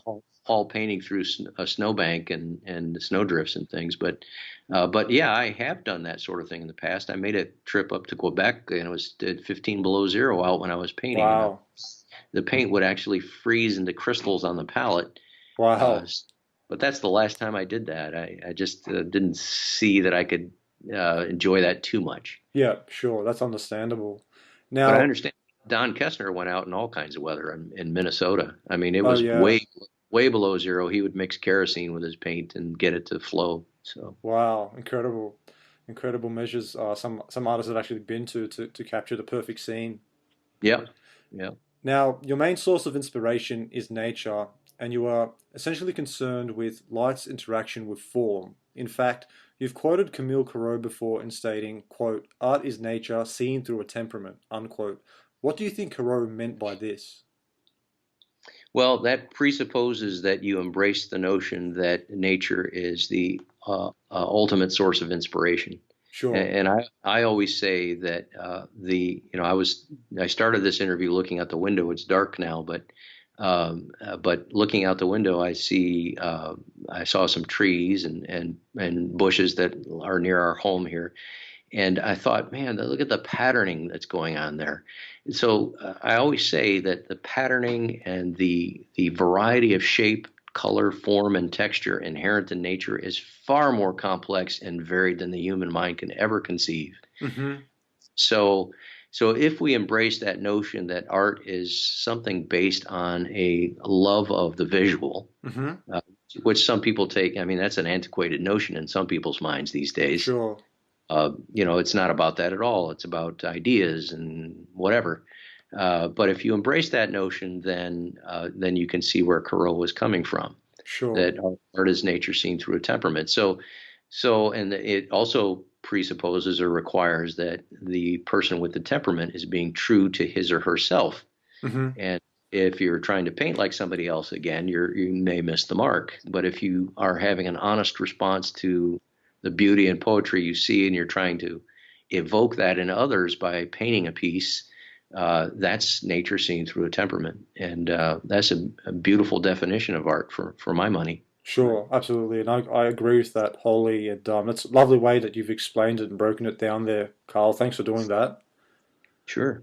Now, can you outline the general procedure you take when painting a portrait? Well, have the consultation first, and we discuss where the painting is going to hang, and we talk about what sort of expression they have in mind. Would they like to be shown smiling or relatively serious? And also what kind of studio props they might have. For example, I've had the president of the University of Cincinnati pose Mm-hmm. with a book on Lincoln on his lap because he Okay, was a huge fan of Lincoln, but he also wanted a statue of a sailboat behind him. So I've got that in there. So we discuss things that mean something to them, either family wise or their personal interests, and what they may want to include along those lines. So then we assemble all those things, and we have, in the old days, of course, I would do a drawing of what that might look like with them actually present. And more recently, I do the photographic shoot and come up with different ways of arranging these things in different spots in the studio. And I usually make an arc in the studio from left to right because sure. the light come in from one side on one side of the studio and from the other side on the other side, and everything in between. And so we figure out a combination of things that works. And once that's done, what I absolutely require, if it's not a posthumous portrait where I'm painting somebody who's passed away, Sure. I'll have them pose for a single session head study from life. Mm-hmm. And then I base the drawing that I've done both on that head study and on the photo reference that the family has chosen or their colleagues have chosen. Okay. That they think most best represents a gesture that their loved one would do. And I draw that full scale charcoal drawing cartoon, I guess you could call it, some say. Sure. And then I decide where I'm going to crop that with adding tape, it's like the white paper that you Sure. put in adding machine. Yeah. Uh, so I move those around. I try to find the best way to crop it over top of a brown paper drawing, which is just simple brown packing paper, not very fancy paper at all. Sure. Uh, and that's what I do. And so I use the color study and I lay in the painting, and then I develop it. I get as many sittings as I can in between, and one final sitting at the end. And that's how I do it, basically. And the whole time you're working site size? I am when they're posing. Yes. Yeah. Sure. Yeah. Fantastic. Yeah. Do you ever Yeah. use? Sorry, go on, Carl. I don't do much in the way of measuring anymore in site size. I just generally place it site size. Back when I started my career, and I have to say, as an aside, there's also a lot of good-natured ribbing going on in the site size debate that occurs, Sure. because there's Yeah. a branch of the Boston School that doesn't like site size at all, Yeah. and then there's a branch that really sees its value, which is Mr. Gamel's branch. Sure. And I maintain that while you may not use site size in your professional career later on, it wires your brain, just like my dad is suggesting that I use squared off drawings. Sure. Yeah. It wires your brain to see in a certain way Yeah. where there's a logic to the way the information that's presented to you and how you interpret it on a flat surface. Sure. And that if you do that enough early on, you don't need it as much. You don't need to lean on rulers and plumb bobs. Yeah. All of which I still use on occasion, but I rarely use them anymore. Sure. Yeah. I think as a training tool, I mean, you really can't beat site size because it's that one-to-one ratio, that one-to-one comparison of the subject and what you're working on, and you really can't dispute that. William Paxton used to say to Mr. Gamble, it's like if you are at Filene's basement in Boston and you're trying to match a tie with a handkerchief. You hold up the tie and you hold up the handkerchief and you see if they match. It's just that simple. Yeah. And he also one of Mr. Gamble's great sayings was the easiest way is the best way. Sure. So so many times we want to make things incredibly complicated, and they don't have to be. That's right. So long as you don't become overly dependent on site size and become a slave to it, Hmm. I think that it's incredibly useful. Sure. Yeah. Throughout your career, have you ever used comparative measurement? I have, yeah, and I still do. Sure. I use it all. I mean, whatever tools I can use that keep my vision fresh and my eye fresh as best I can. short of turning the piece against the wall. I also use black mirrors and regular mirrors, and Sure, yeah. Leonardo da Vinci's great saying, "The mirror is our great teacher." Yep, So it's like having the fresh guy with a fresh eye that's looking at right. your work every time you hold up the mirror. So Yep, sure thing. Now, can you describe your palette? palette is I chose not to years ago reinvent the wheel, and I decided that I was going to go with William Paxton's indoor palette. Sure. And that's served me very well, I think, over the years. If there was ever a colorist who could hit a color note or a color relationship in a whole sort of holistic way, it was William Paxton. So Yes, yeah. I use his palette. Do you want me to go through the colors? Yeah, if you know them by memory, they'll be fantastic. From the left to the right, it would be ivory black, alizarin crimson, burnt sienna, light red, Indian red, cadmium, scarlet, and/or vermilion, or Hmm. cadmium red light. Flake white in the middle, yellow ochre, Viridian green, and French ultramarine. And so there are variations in there that I occasionally use, but that's the basic palette. Fantastic. And what medium do you use? I've been mostly using over the years either diluted stand oil cut with a little bit of turpentine. Sure, Just plop it on the palette and just cut it in with turpentine every now and then, sure. or a combination of poppy stand. Hmm. Uh, I've also introduced some old, very clear, good quality copal over the years, Yeah, but that's harder and harder to find. Although I think they might be producing it again somewhere. yeah, I've experimented with different things, and again, Mr. Gamel's saying the technique is the artist, and the artist is the technique. That's sure. really, you got to find what works for you, and no two people are alike that way. That's right. That's right. I agree with that. Now, I understand you paint using Frank Duvenek's actual easel, paintbrushes, and scraping tool. Why is this so? Well, I use the easel for sure. I have his some of his brushes that Wessel sent to us, and those I do not use. I understand Okay. Bessie used to use them when she had a particularly difficult passage, and Frank had long since passed, and she felt closer to him or able to overcome these difficulties, so she would use his brushes. But I could not bring myself to use them, Hmm. so I have them on display in the studio. And there is a scraping tool that I know was Bessie's and may have been Mr. Duvenek's, and I do use that. Yeah, I use it. The easel, oddly enough, I bought an easel 30 years ago that was made in Italy. Pretty good, solid, sturdy easel. Hmm. It's since fallen apart, but the one that Frank Duvenek bought in Italy 120 years ago is still going strong. That's incredible, isn't it? Yeah, it really is. Again, kind of makes you wonder a little. It does. But I do thoroughly enjoy working on it. It's an honor and a privilege, and I like to think when I turn that wooden crank that a lot of great artists' hands have been on that crank. That's Uh, incredible, yeah. Duvenek Absolutely. and Herman and Bessie and the rest of them. So. And what an incredible artifact as well. Yeah, yeah, and I want to be sure that that carries on too after we're gone and out of that studio. So whatever happens to it. Sure. Now, can you explain the use of the cuttle bone in your painting process? Yeah, there are times when a paint surface will get a little bit slick, Yeah. and it won't accept oil, or beat up, or it has an odd texture to it or whatever. And I remember reading Mr. Lack was also, I believe, a proponent of using cuttlebone. I don't know that Mr. Gamble was, but Frank Duvenek wrote about it as well. Hmm. He would often start one of his paintings with big broad planes and let it all dry, and then cuttlebone it, and that would soften the ridges of the edges of the planes Sure. and sand them down ever so slightly. It's like the softest sandpaper you can imagine. But you still don't want to use it too hard. Yeah. But so I use it for surface maintenance, basically.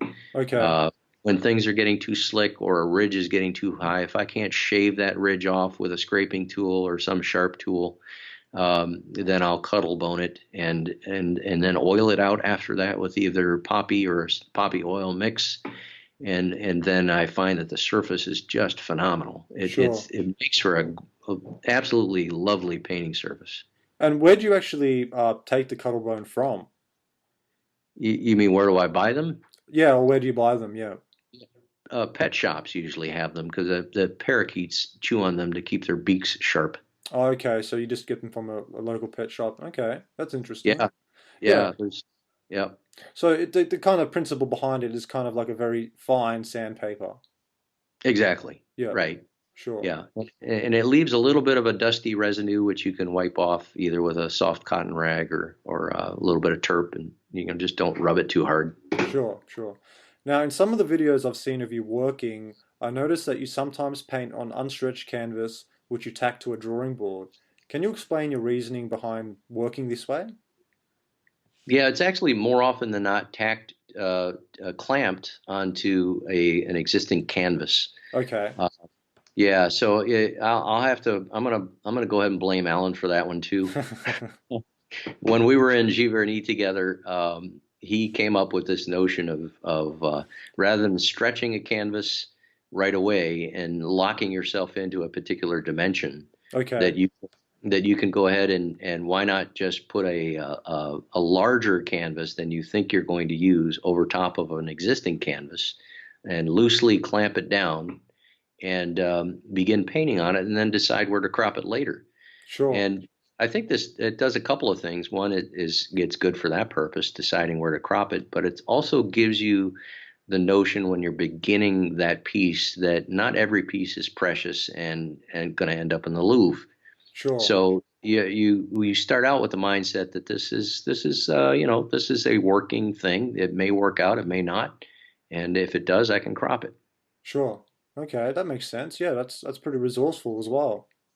Yeah, and it saves you from having to stretch a canvas each and every time. I do it quite often. I'm going on a painting trip in Indiana starting tomorrow, Wow. um, sort of mentoring painting trip for with four other guys, Okay, uh, and I fully intend to do that as well. It just saves a lot of time and it puts your mindset in the right frame. So. yeah, great, great. Now, I've read that love, loss, and the passage of time are themes you are interested in further investigating. Now, these are profound ideas which artists have been exploring for many years. What interests you about them? Well, the universal aspect of them, really. I mean, hopefully, everybody's had love in their life, either familial or with their loved one, a spouse, a significant other. Sure. Uh, Almost everybody, if you've lived long enough, has had some element of loss. Hmm. And the passage of time is a subject that fascinates me. We're on this earth, but for a short period. And, how do we make the best of that time? How do we give the gifts or make use of the gifts that we've been given to the utmost, to the most possible, the best possible use? All of those things combined together, I think they've fueled great poetry, great music. They've fueled all kinds of things, artistic expression, and painting is no different. That's So right. how do we incorporate those very universal things into our work? And I'm looking forward to still cracking that code. I've got a few things that I've been working on lately that I'm excited about that way. And to me, that's a powerful thing. If you can marry whatever talent you've been given at birth with good training and then ideas that are contemporary and fresh and interesting and of your time, it just doesn't get better than that. That's If you right. put all that together in one stew and produce work consistently that speaks to those things, I mean, you're cooking on, you're running on all cylinders, I guess you'd say. That's right. Yeah, and you really can't go wrong with those universal themes. I mean, really, we can't get past that even if we wanted to.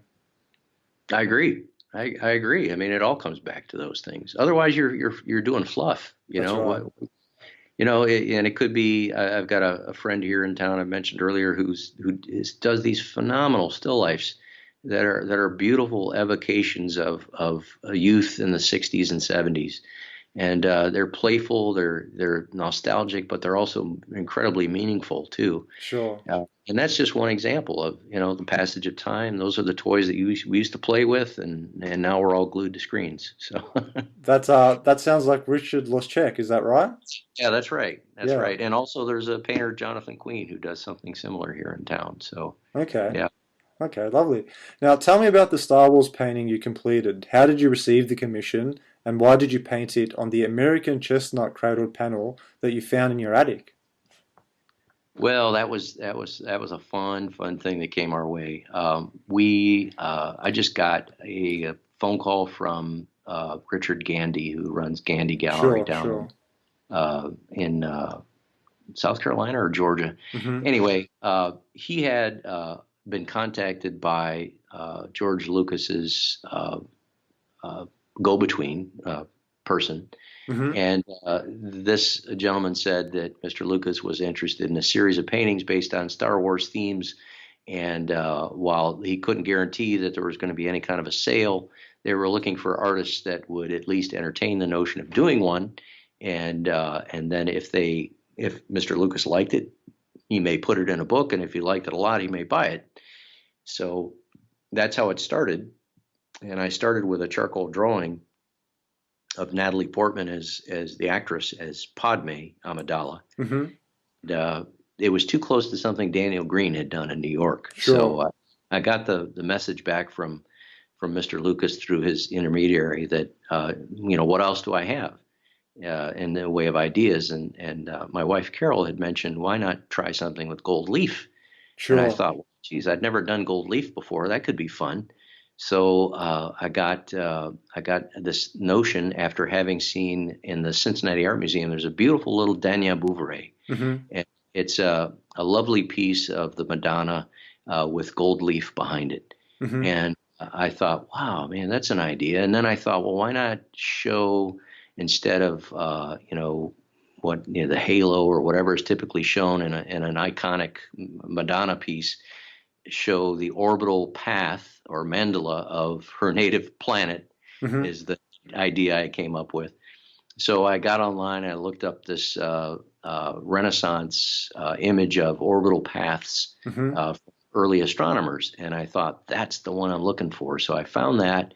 I was able to transfer that onto a piece of tracing paper and started to work on it. And I'm getting ahead of the story, but there had been this cradled panel up in the attic of the Wessel home. Sure. And on it, it was cradled. The job was done in 1935 because Herman Wessel had written on the back of it what kind of coating was on it. It was a zinc whiting Sure. coating. And the panel was just expertly cradled. It was like a fine piece of furniture. And Mm-hmm. it was American chestnut, which is very rare that you could encounter a chestnut panel anymore from Sure. that, because all the chestnuts are dead on account of the chestnut blight that came through. Mm-hmm. So on the surface of this panel had been sketched very, very lightly some copy of something that either Herman and Bessie were going to do, and they never got around to doing. So I thought to myself, I can either keep it like that, or I can use this thing, because it wasn't. I mean, there was hardly anything there to begin with. So I thought, well, I'm going to go ahead and use that panel. Sure. So for better or worse, sorry, Herman and Bessie, but it was unsigned too. So I thought, well, I'll just go ahead and use that. So I put that on there, and I started in with an image that they had provided of Natalie Portman, and it wasn't long before I was having the time of my life with that gold leaf. It was just so Yeah. much. I ended up gold leafing our house address and looking for things that I could gold leaf. I had so much fun with it. So you painted this portrait from photo reference? I did, yeah. Natalie Portman actually had a grandmother in Cincinnati, and I had thought about approaching her, but I thought better of it because I just didn't think that she was going to be able to do that Sure. realistically. Sure. So, And how yeah. about the actual clothing? Did you have a mannequin for that, or was that from photo reference as well? Yeah, it was all photo reference. Yeah. Okay, yeah, I was going to mention that the actual treatment of the purple fabric that you've got in the painting is just lovely. Thank you. Yeah, Thank you. Yeah, it was again. It's you're looking at an image and trying to think, well, how would that look if it were in front of me? So, sure. yeah, a bit of a juggling act, but you Yeah. know. Okay. Now, you've mentioned that you hope to one day transform Herman and Bessie Wessel's studio into a school in order to preserve an important chapter of American art history. Tell me more about your plans for the school. Well, I think our focus is morphed into more of an artist studio home museum, as I referenced briefly earlier. Sure. Uh, and it would be the way we envision it is a kind of study center. There are quite a few mural studies that Herman did that show the genesis from the very genesis of a mural concept right on through to the end. In fact, the one that he did for the Federal Reserve Bank building in downtown Cincinnati. We have several studies for that, in addition to other mural studies. So for those like later who come down the pike who are interested in helping revive the mural tradition for public buildings, it would be a place they could come and study how that was done. And we also have several Bessie Wessel drawings that she did under Frank Duvenek's tutelage. I mentioned the charcoal portrait drawings. Sure. Phenomenal thing to study, and we could make them available to copy, much like the Fogg Art Museum did. Hmm. And we have a few scattered pieces of other Cincinnati painters too, and in addition to my own, and people could see because an artist's home and studio is a delightful thing, It is. and there are organizations that you can become a member of as a museum if you happen to own or support an artist museum house, and we've thought about that route as well. So it's a known thing that people do like to see them and experience them, and it's the only one extant in Cincinnati that is completely restored and held together. Frank Duvenek's house is barely hanging on across the river in Covington, and we're hoping to something happens with that. We got historic designation for it, so Oh, wow. but yeah, it's still there, and the skylight has long since been boarded up, but you can see where it was, and we're hoping to get people involved to restore that at some point. Fantastic. No, Yeah, you definitely got a prized possession there, Carl, with the home and the studio museum. That's just incredible. yeah, and like I say, Carol and I know we're as we all are, we're just passing through. So how can we position this so that when we're gone, it's still useful and educational for people. So we would like to see that happen. Fantastic, lovely. Now, you've also mentioned that there is a kind of renaissance happening in Cincinnati for representational painting. Have many studio schools been established in your area? They have not actually, interestingly. I think the atelier idea is not one that has yet resonated with other painters. Sure. I've long since been interested in opening one. When Carol and I were first married, we were pretty focused on it until the girls came along, and it became more something we have to do later. But yeah, I would like to see it happen in some form. There is a fine group of varied painters here in Cincinnati that are pretty fun to see develop over the last 30 years. There are different emphasis. There are those realists who really don't care much for the whole atelier idea. Sure. And then there are others who think that who believe that the best way is through exhibitions and things. And there are several galleries in town that do that. They host exhibitions with a particular theme. But there is a focus and a growth that I've seen happen in Cincinnati that's far beyond what it first was when I first moved into town. Good. So it's exciting to see, and there's you always of course seek out those people that you have most in common with, and even that for me has been a great joy lately with people coming up over the years that are interested specifically in the kind of training that I had, and so I'm encouraged. It's very exciting.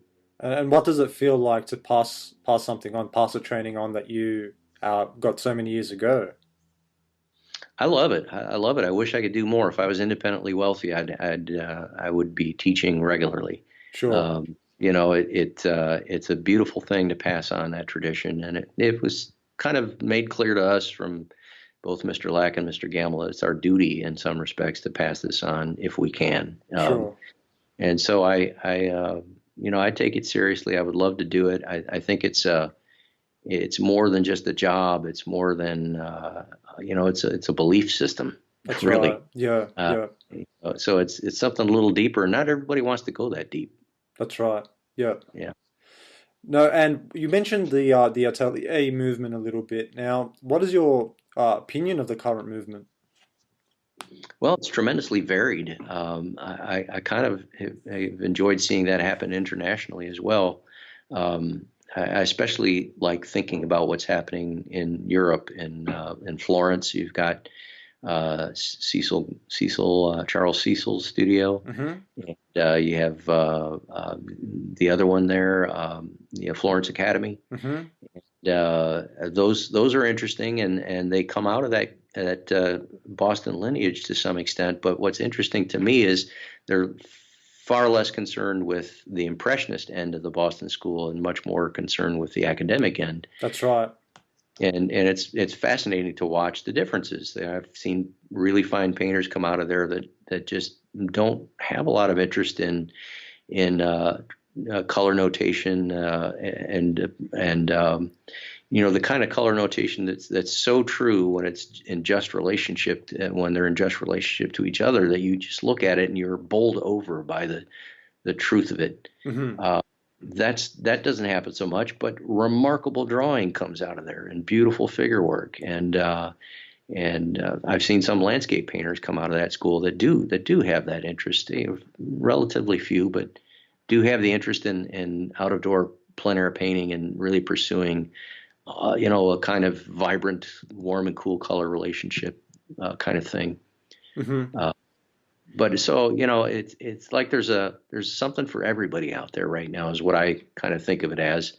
Um, there's always been an interesting rivalry, as I understand it, between the Boston folks and the New York folks. Sure. So I've taken an interest in watching that. There appears at some times to be not a whole lot of love lost between the two, but it's I guess that's always been from what I have read and heard that the Boston painters were always those crazy guys that were doing interiors of pretty ladies in Boston, wealthy interiors, and the New York guys were out doing the ashcan stuff and any number of other things. Sure. Uh, so there's a little bit of antagonism that goes on from what I can feel and sense in the ateliers out there, but there's a lot of good feeling and camaraderie among some of them too. So Sure. it's like life, there's every kind of thing out there. So That's right. it's Yeah. it's Yeah. fascinating. It really is. I think you've touched on something really important there, Carl, mentioning in particular the schools in Italy, in particular the Florence Academy of Art, because that's not really known as a colorist sort of school. It's more of a grey and brown sort of school, but with, as you mentioned, they have a superb draftsmanship there. But one thing that I've noticed as well, in regards to colorist schools, there aren't really many. I mean, I can think of a couple now, but yeah, a lot of them are emphasizing more of a form approach than the kind of Boston Impressionist approach. Yeah, there are some of us who think that there's relatively few people driving for that. I like to see people like Alan out there still. I don't know if he's doing a lot of workshops these days or anything like that, but I know Tom Dunley, who studied with Mr. Gamble, is out there having workshops, landscape painting workshops, and trying to make sure that he's doing his best to uphold those Boston traditions that are so important. Sure. Yeah. You know, yeah. Now, do you have any contact with any of the contemporary studio schools at all? Are you involved with any? The contemporary which schools? The contemporary studio schools, the contemporary ateliers? Oh, I have had over the years. I've done demonstrations in different ones. The heir to the Atelier Lac, the Atelier. I've been there years ago to do studies and a little workshop. I've done some in Chicago, and when I was a chairman of ASAPA, Hmm. I would travel around and do workshops and demonstrations. But not a lot of interaction lately. I think they're all kind of out there doing their thing, and I'm doing my thing, and Yeah. I, I I hope to have something special and unique to offer here in Cincinnati for those who want to who and I'm the first one to say that the Boston School is not the only game in town. Sure. I know that's true, and I believe that's true. But for those for whom it resonates, I want to be here for them in some respects, Sure. because there always will be those who find a home there, Hmm. Sure. and there are others who just see no value in it at all. So it's all over the place as usual. Yeah, and I think there aren't as many schools perhaps that are coming from the Boston lineage that they could be specifically in your area. Right, right. There aren't. I mean, there aren't that many at all. Hmm. I think the closest one might be well, Minneapolis, I guess. Yeah. And Chicago has had some people that trained with Mr. Lack that have gone on to have schools there, but I'm not sure they have them anymore. Sure. Yeah. Yeah. Okay. Now, coming towards the conclusion of our interview, are you able to provide an overview of your current daily work routine? Well, the word routine is probably not not applicable, it seems, Okay. uh, because there's always something that breaks the routine. But and that's part of the fun of the job too. Honestly, is that you never know what's going to come down the pike or pop up.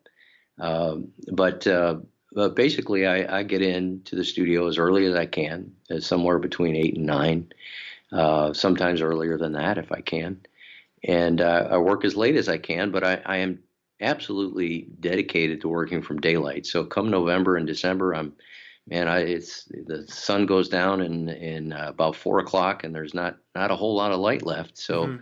so that's the focus becomes something else at that point. And in the summer, I try to work as long as I can, so I can work as late as just before sundown, I guess, at times. Sure. Okay. Um, so it's really a routine, if I could call it that, based on natural rhythms of what's happening weather-wise and seasonally wise, um, and as I say, I like to bounce around a little bit, so I don't like to work on any one thing too long. Yep. So if I've got 2 or 3 portraits going, I'll take one out, work on that, and put the other two against the wall, and switch them out. Sometimes one, two in one day. Other times I'll work in one day, one the whole day long. Sure. Uh, so it varies. And then in between that are family things that come up, and mom needs help on occasion. So Sure. it's kind of one of those phases I'm in. It's sort of a sandwich generation, I guess you'd call it. Yeah, right. And are you in the studio 5 days a week, would you say? I would say so. Yeah, 5 days a week typically. Yeah, Okay. and sometimes on the weekends as well. So. Good, good. Fantastic. Now, considering the future, what do you have planned for the future, the forthcoming future? Well, the short term, I've got the landscape mentoring session coming up. It's in the boyhood home of a famous Indiana landscape painter who died in the 1920s Okay. by the name of T.C. Steele. Right. And there was a great couple, the Shelleys from Indiana, who bought the ruins of that house essentially and have restored it, and they make it available to painters to go stay and at very little or no cost. And so that's where we're all headed in tomorrow, and we're going to paint there. And it's got a beautiful state park nearby, so I'm looking forward to that. Incredible cliffs and gorges and beautiful rock colors and formations, kind of thing you wouldn't ever see around Cincinnati anyway. Sure. Uh, and then after that, I have an unveiling for the portrait I have been putting finishing touches on of Maestro Carmen de Leon. And Fantastic. Yep. that is for the Cincinnati Ballet. And that will be my fourth portrait in Music Hall. And it's just the huge historic music hall in Cincinnati. It's kind of Fantastic. Yeah. 18th beautiful structure, recently restored. So that's going to be unveiled on the 4th, and then it'll have a formal unveiling in Music Hall on the 26th of October. Great. And I have a large father-son portrait that I'm wrapping up the month of October as well. And then after that, I'm going to have a look at the old series again and see what new I can do that way and what new ideas come up that I want to pursue that are perhaps more universal and uh, somehow make a difference. Sure, fantastic, and congratulations on that the portrait that you've done of the conductor as well, Carl. That's just great news. Thank you. He's a charming, charming guy. I really, really enjoy getting to know him in the studio. That's one of the great benefits, incidentally, of painting from life is you really do get to know somebody, That's and right. I feel like I've made a great friend, and I hope he feels the same. So, Lovely, fantastic. Now, regarding the portrait trip that you're heading off to tomorrow, do you care to share which other artists are going to be with you? yeah, Richard Luschek is coming along. Clem Robbins, local Cincinnati landscape painter. Hmm. Sam Connect from Hillsdale College. He's the art. He was, I think, the head of the art department at Hillsdale. Sure. And Larry Rudelek, who is an Indiana painter, and Mark Burkett, who is Okay. also an Indiana painter. So it's going to be a little bit interesting. What happens with Indiana, Ohio is there's the Ohio Plein Air Painters Group and the Indiana Plein Air Painter Group, and they're beginning to kind of mix now. So it's kind of fun to see the different influences there. I mean, we're just talking in one state over, and there's already differences in approach and mindset and attitude. So we can Sure. learn from each other. Yeah. What kind of plein air gear are you using these days? I use a little half size French sketchbox easel, Oh, great. Julian. I can't seem to shake those old style easels. A lot of people are using the tripods and things these days, which look great, but I'm just so old school. I feel like I was born in the wrong century sometimes. So, uh, but yeah, that's pretty much what I use. I do like a painting umbrella too, Yeah, and great. try to block the light from hitting the canvas. And Good. Yeah. yep. So and I love climbing up and down rocks and hills and streams and trying to find something challenging and interesting. And it's lovely plein air painting how it just gets you out of the studio as well. Oh, it's fantastic. I love it. Hmm. Yeah. Now, where do you see traditional representationalism heading in the years to come? Well, that's a really good question. We talk about that a lot here in Cincinnati. I think the biggest battle we have to work through uh, is reminding people of just simple things and the value of beauty and poetry and nature. So that to me is the biggest thing with all the tech that we got going. I hate to keep beating the tech horse, but it really is, I think, something to overcome. Hmm. And I say that in my own life as well as what I see around me too.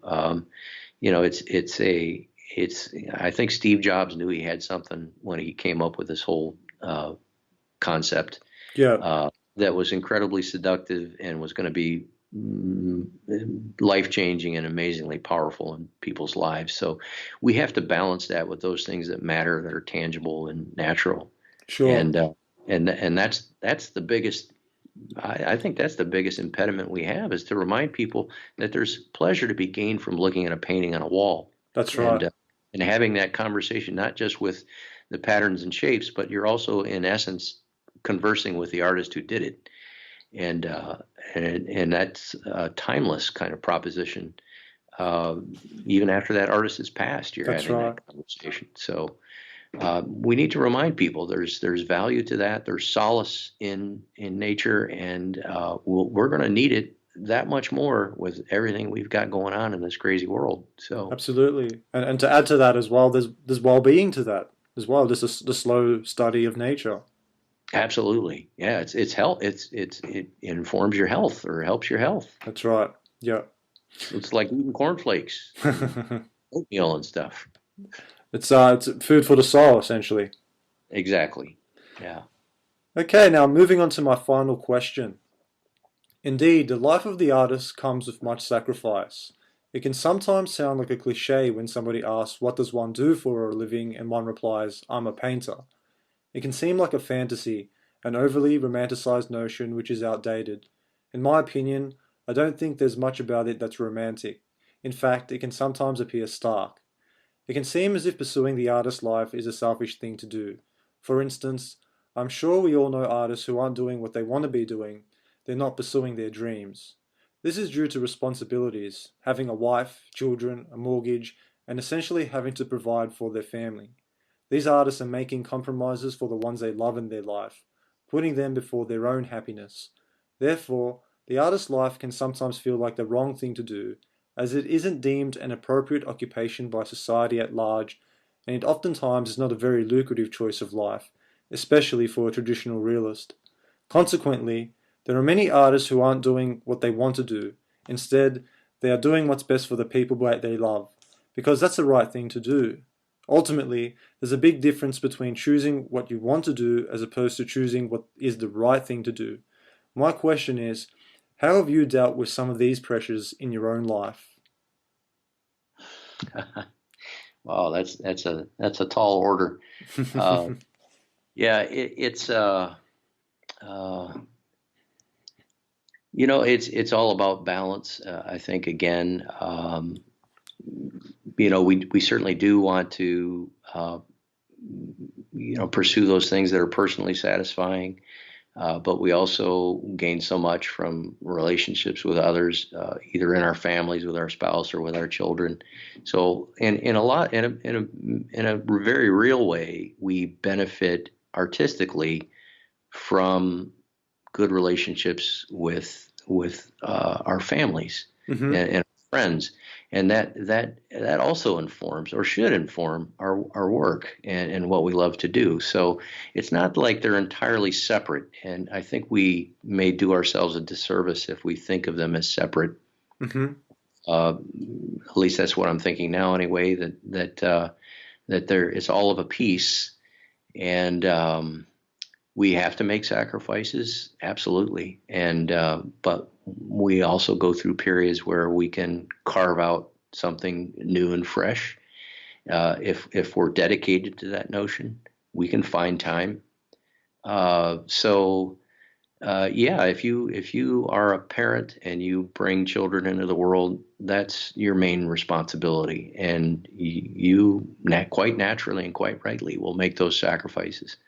Um, but I do think that it's not always so cut and dry, that those sacrifices also help us see what's important and give us time to reflect on what it is that we really want to do, what it is that we really want to say. And uh, I think that I mean, it's a holistic kind of view of your life as a creative being, is trying to put it all together in such a way that it doesn't drive you mad, Mm-hmm. and not to take things too seriously sometimes. I really am a big believer in maintaining a sense of humor, Sure. and that, my wife would tell you that, Mm-hmm. probably to a fault. So I think it all kind of comes together, and you can't always do what you want, but you can plan to do things that are interesting when you can. And Sure. it's ever been thus, hasn't it? I mean, no matter what form of art you're in or you're pursuing, be it conducting the ballet orchestra or anything else, it's a balance between those things that are commercially viable and those things that are maybe not as commercially viable but more satisfying. And it's always back and forth, and you try to find that happy medium in between those things. Sure. Uh, so that's kind of the conclusion I'm at my particular stage in life. Anyway, I don't know what I would answer 5 years from now, Mm-hmm. Mm-hmm. but that's how I feel right now. Um, I don't know Yeah. that answered your question, but No, you did. You did touch on a few of the things that I was looking for there, Carl. But I think as well something that's important to understand is that money is such a thing these days. Where sometimes if you just need money, I mean, you'll do whatever you have to do to provide for a family, to provide for right. your kids and your wife, and to pay your mortgage, to keep your head above water. And sometimes if that means taking a break from painting to go do that, well, you've got to do that. Yeah. Oh, I agree completely. And there's a lot I've seen personally and up close with people that I know very well have had to do that. and I've had to do it, but in a sort of different way. I've been fortunate in that at least the work that I've been able to do has been related to painting, but and there may be times when I've done maybe a little more portrait work than I would like because it closes off other opportunities to do other things. But I do those, and I do those for those reasons. Hmm. That's what we do, and that's just the way it's got to be, and that's okay. It can be frustrating at times. I can get very frustrated, but on the whole, I'm pretty happy with the balance we've been able to strike. It's not always easy, but on the whole, it's been good. Good. Yeah. Fantastic. Now, just before we conclude, Carl, is there anything that you would like to revisit or further explain, considering what we've discussed in the interview thus far? Um, yeah, I guess the only thing I would add is that it's critical that we all kind of, as painters today, we all try to understand the motivations and aims of other painters, and not deride them too much. I mean, there are things that we just have to say, well, that person sees things completely differently, and respect them for it. That's been a hard one notion for me at times because I think of the training that I've had and the experiences I had, particularly when I was younger. People that would say things that are not very supportive of the direction that I planned to take back then. Hmm. So my main message would be to leave people listening to this interview would be to leave them with the notion that while you may not like it much, other forms of expression, they're completely valid, just as yours is, and you may not always be able to understand it as clearly, but Hmm. it's worth a look, and it's worth thinking about, contemplating, and figuring out where you fit in this crazy multiple multiple direction world we're living in as far as anything artistically is concerned. Now, there are certain things that are just outright um, just way off the charts crazy, and I think you got to call those out too. Sure, But I think it's in our favor to try to understand, sure. um, and make an effort, and to respect our fellow creative beings, no matter what they're trying to do. They're all trying to get along the best they can, That's right. and and that's what we're trying to do. You respect me, I'll respect you. That's right. Great. I think that's a really nice point there to end on, Carl. I just want to ask if you have a website that viewers can or listeners can perhaps view your work on. You mentioned you have one that's going to be it's currently under construction, but it's nearly ready to be Yeah, it concluded.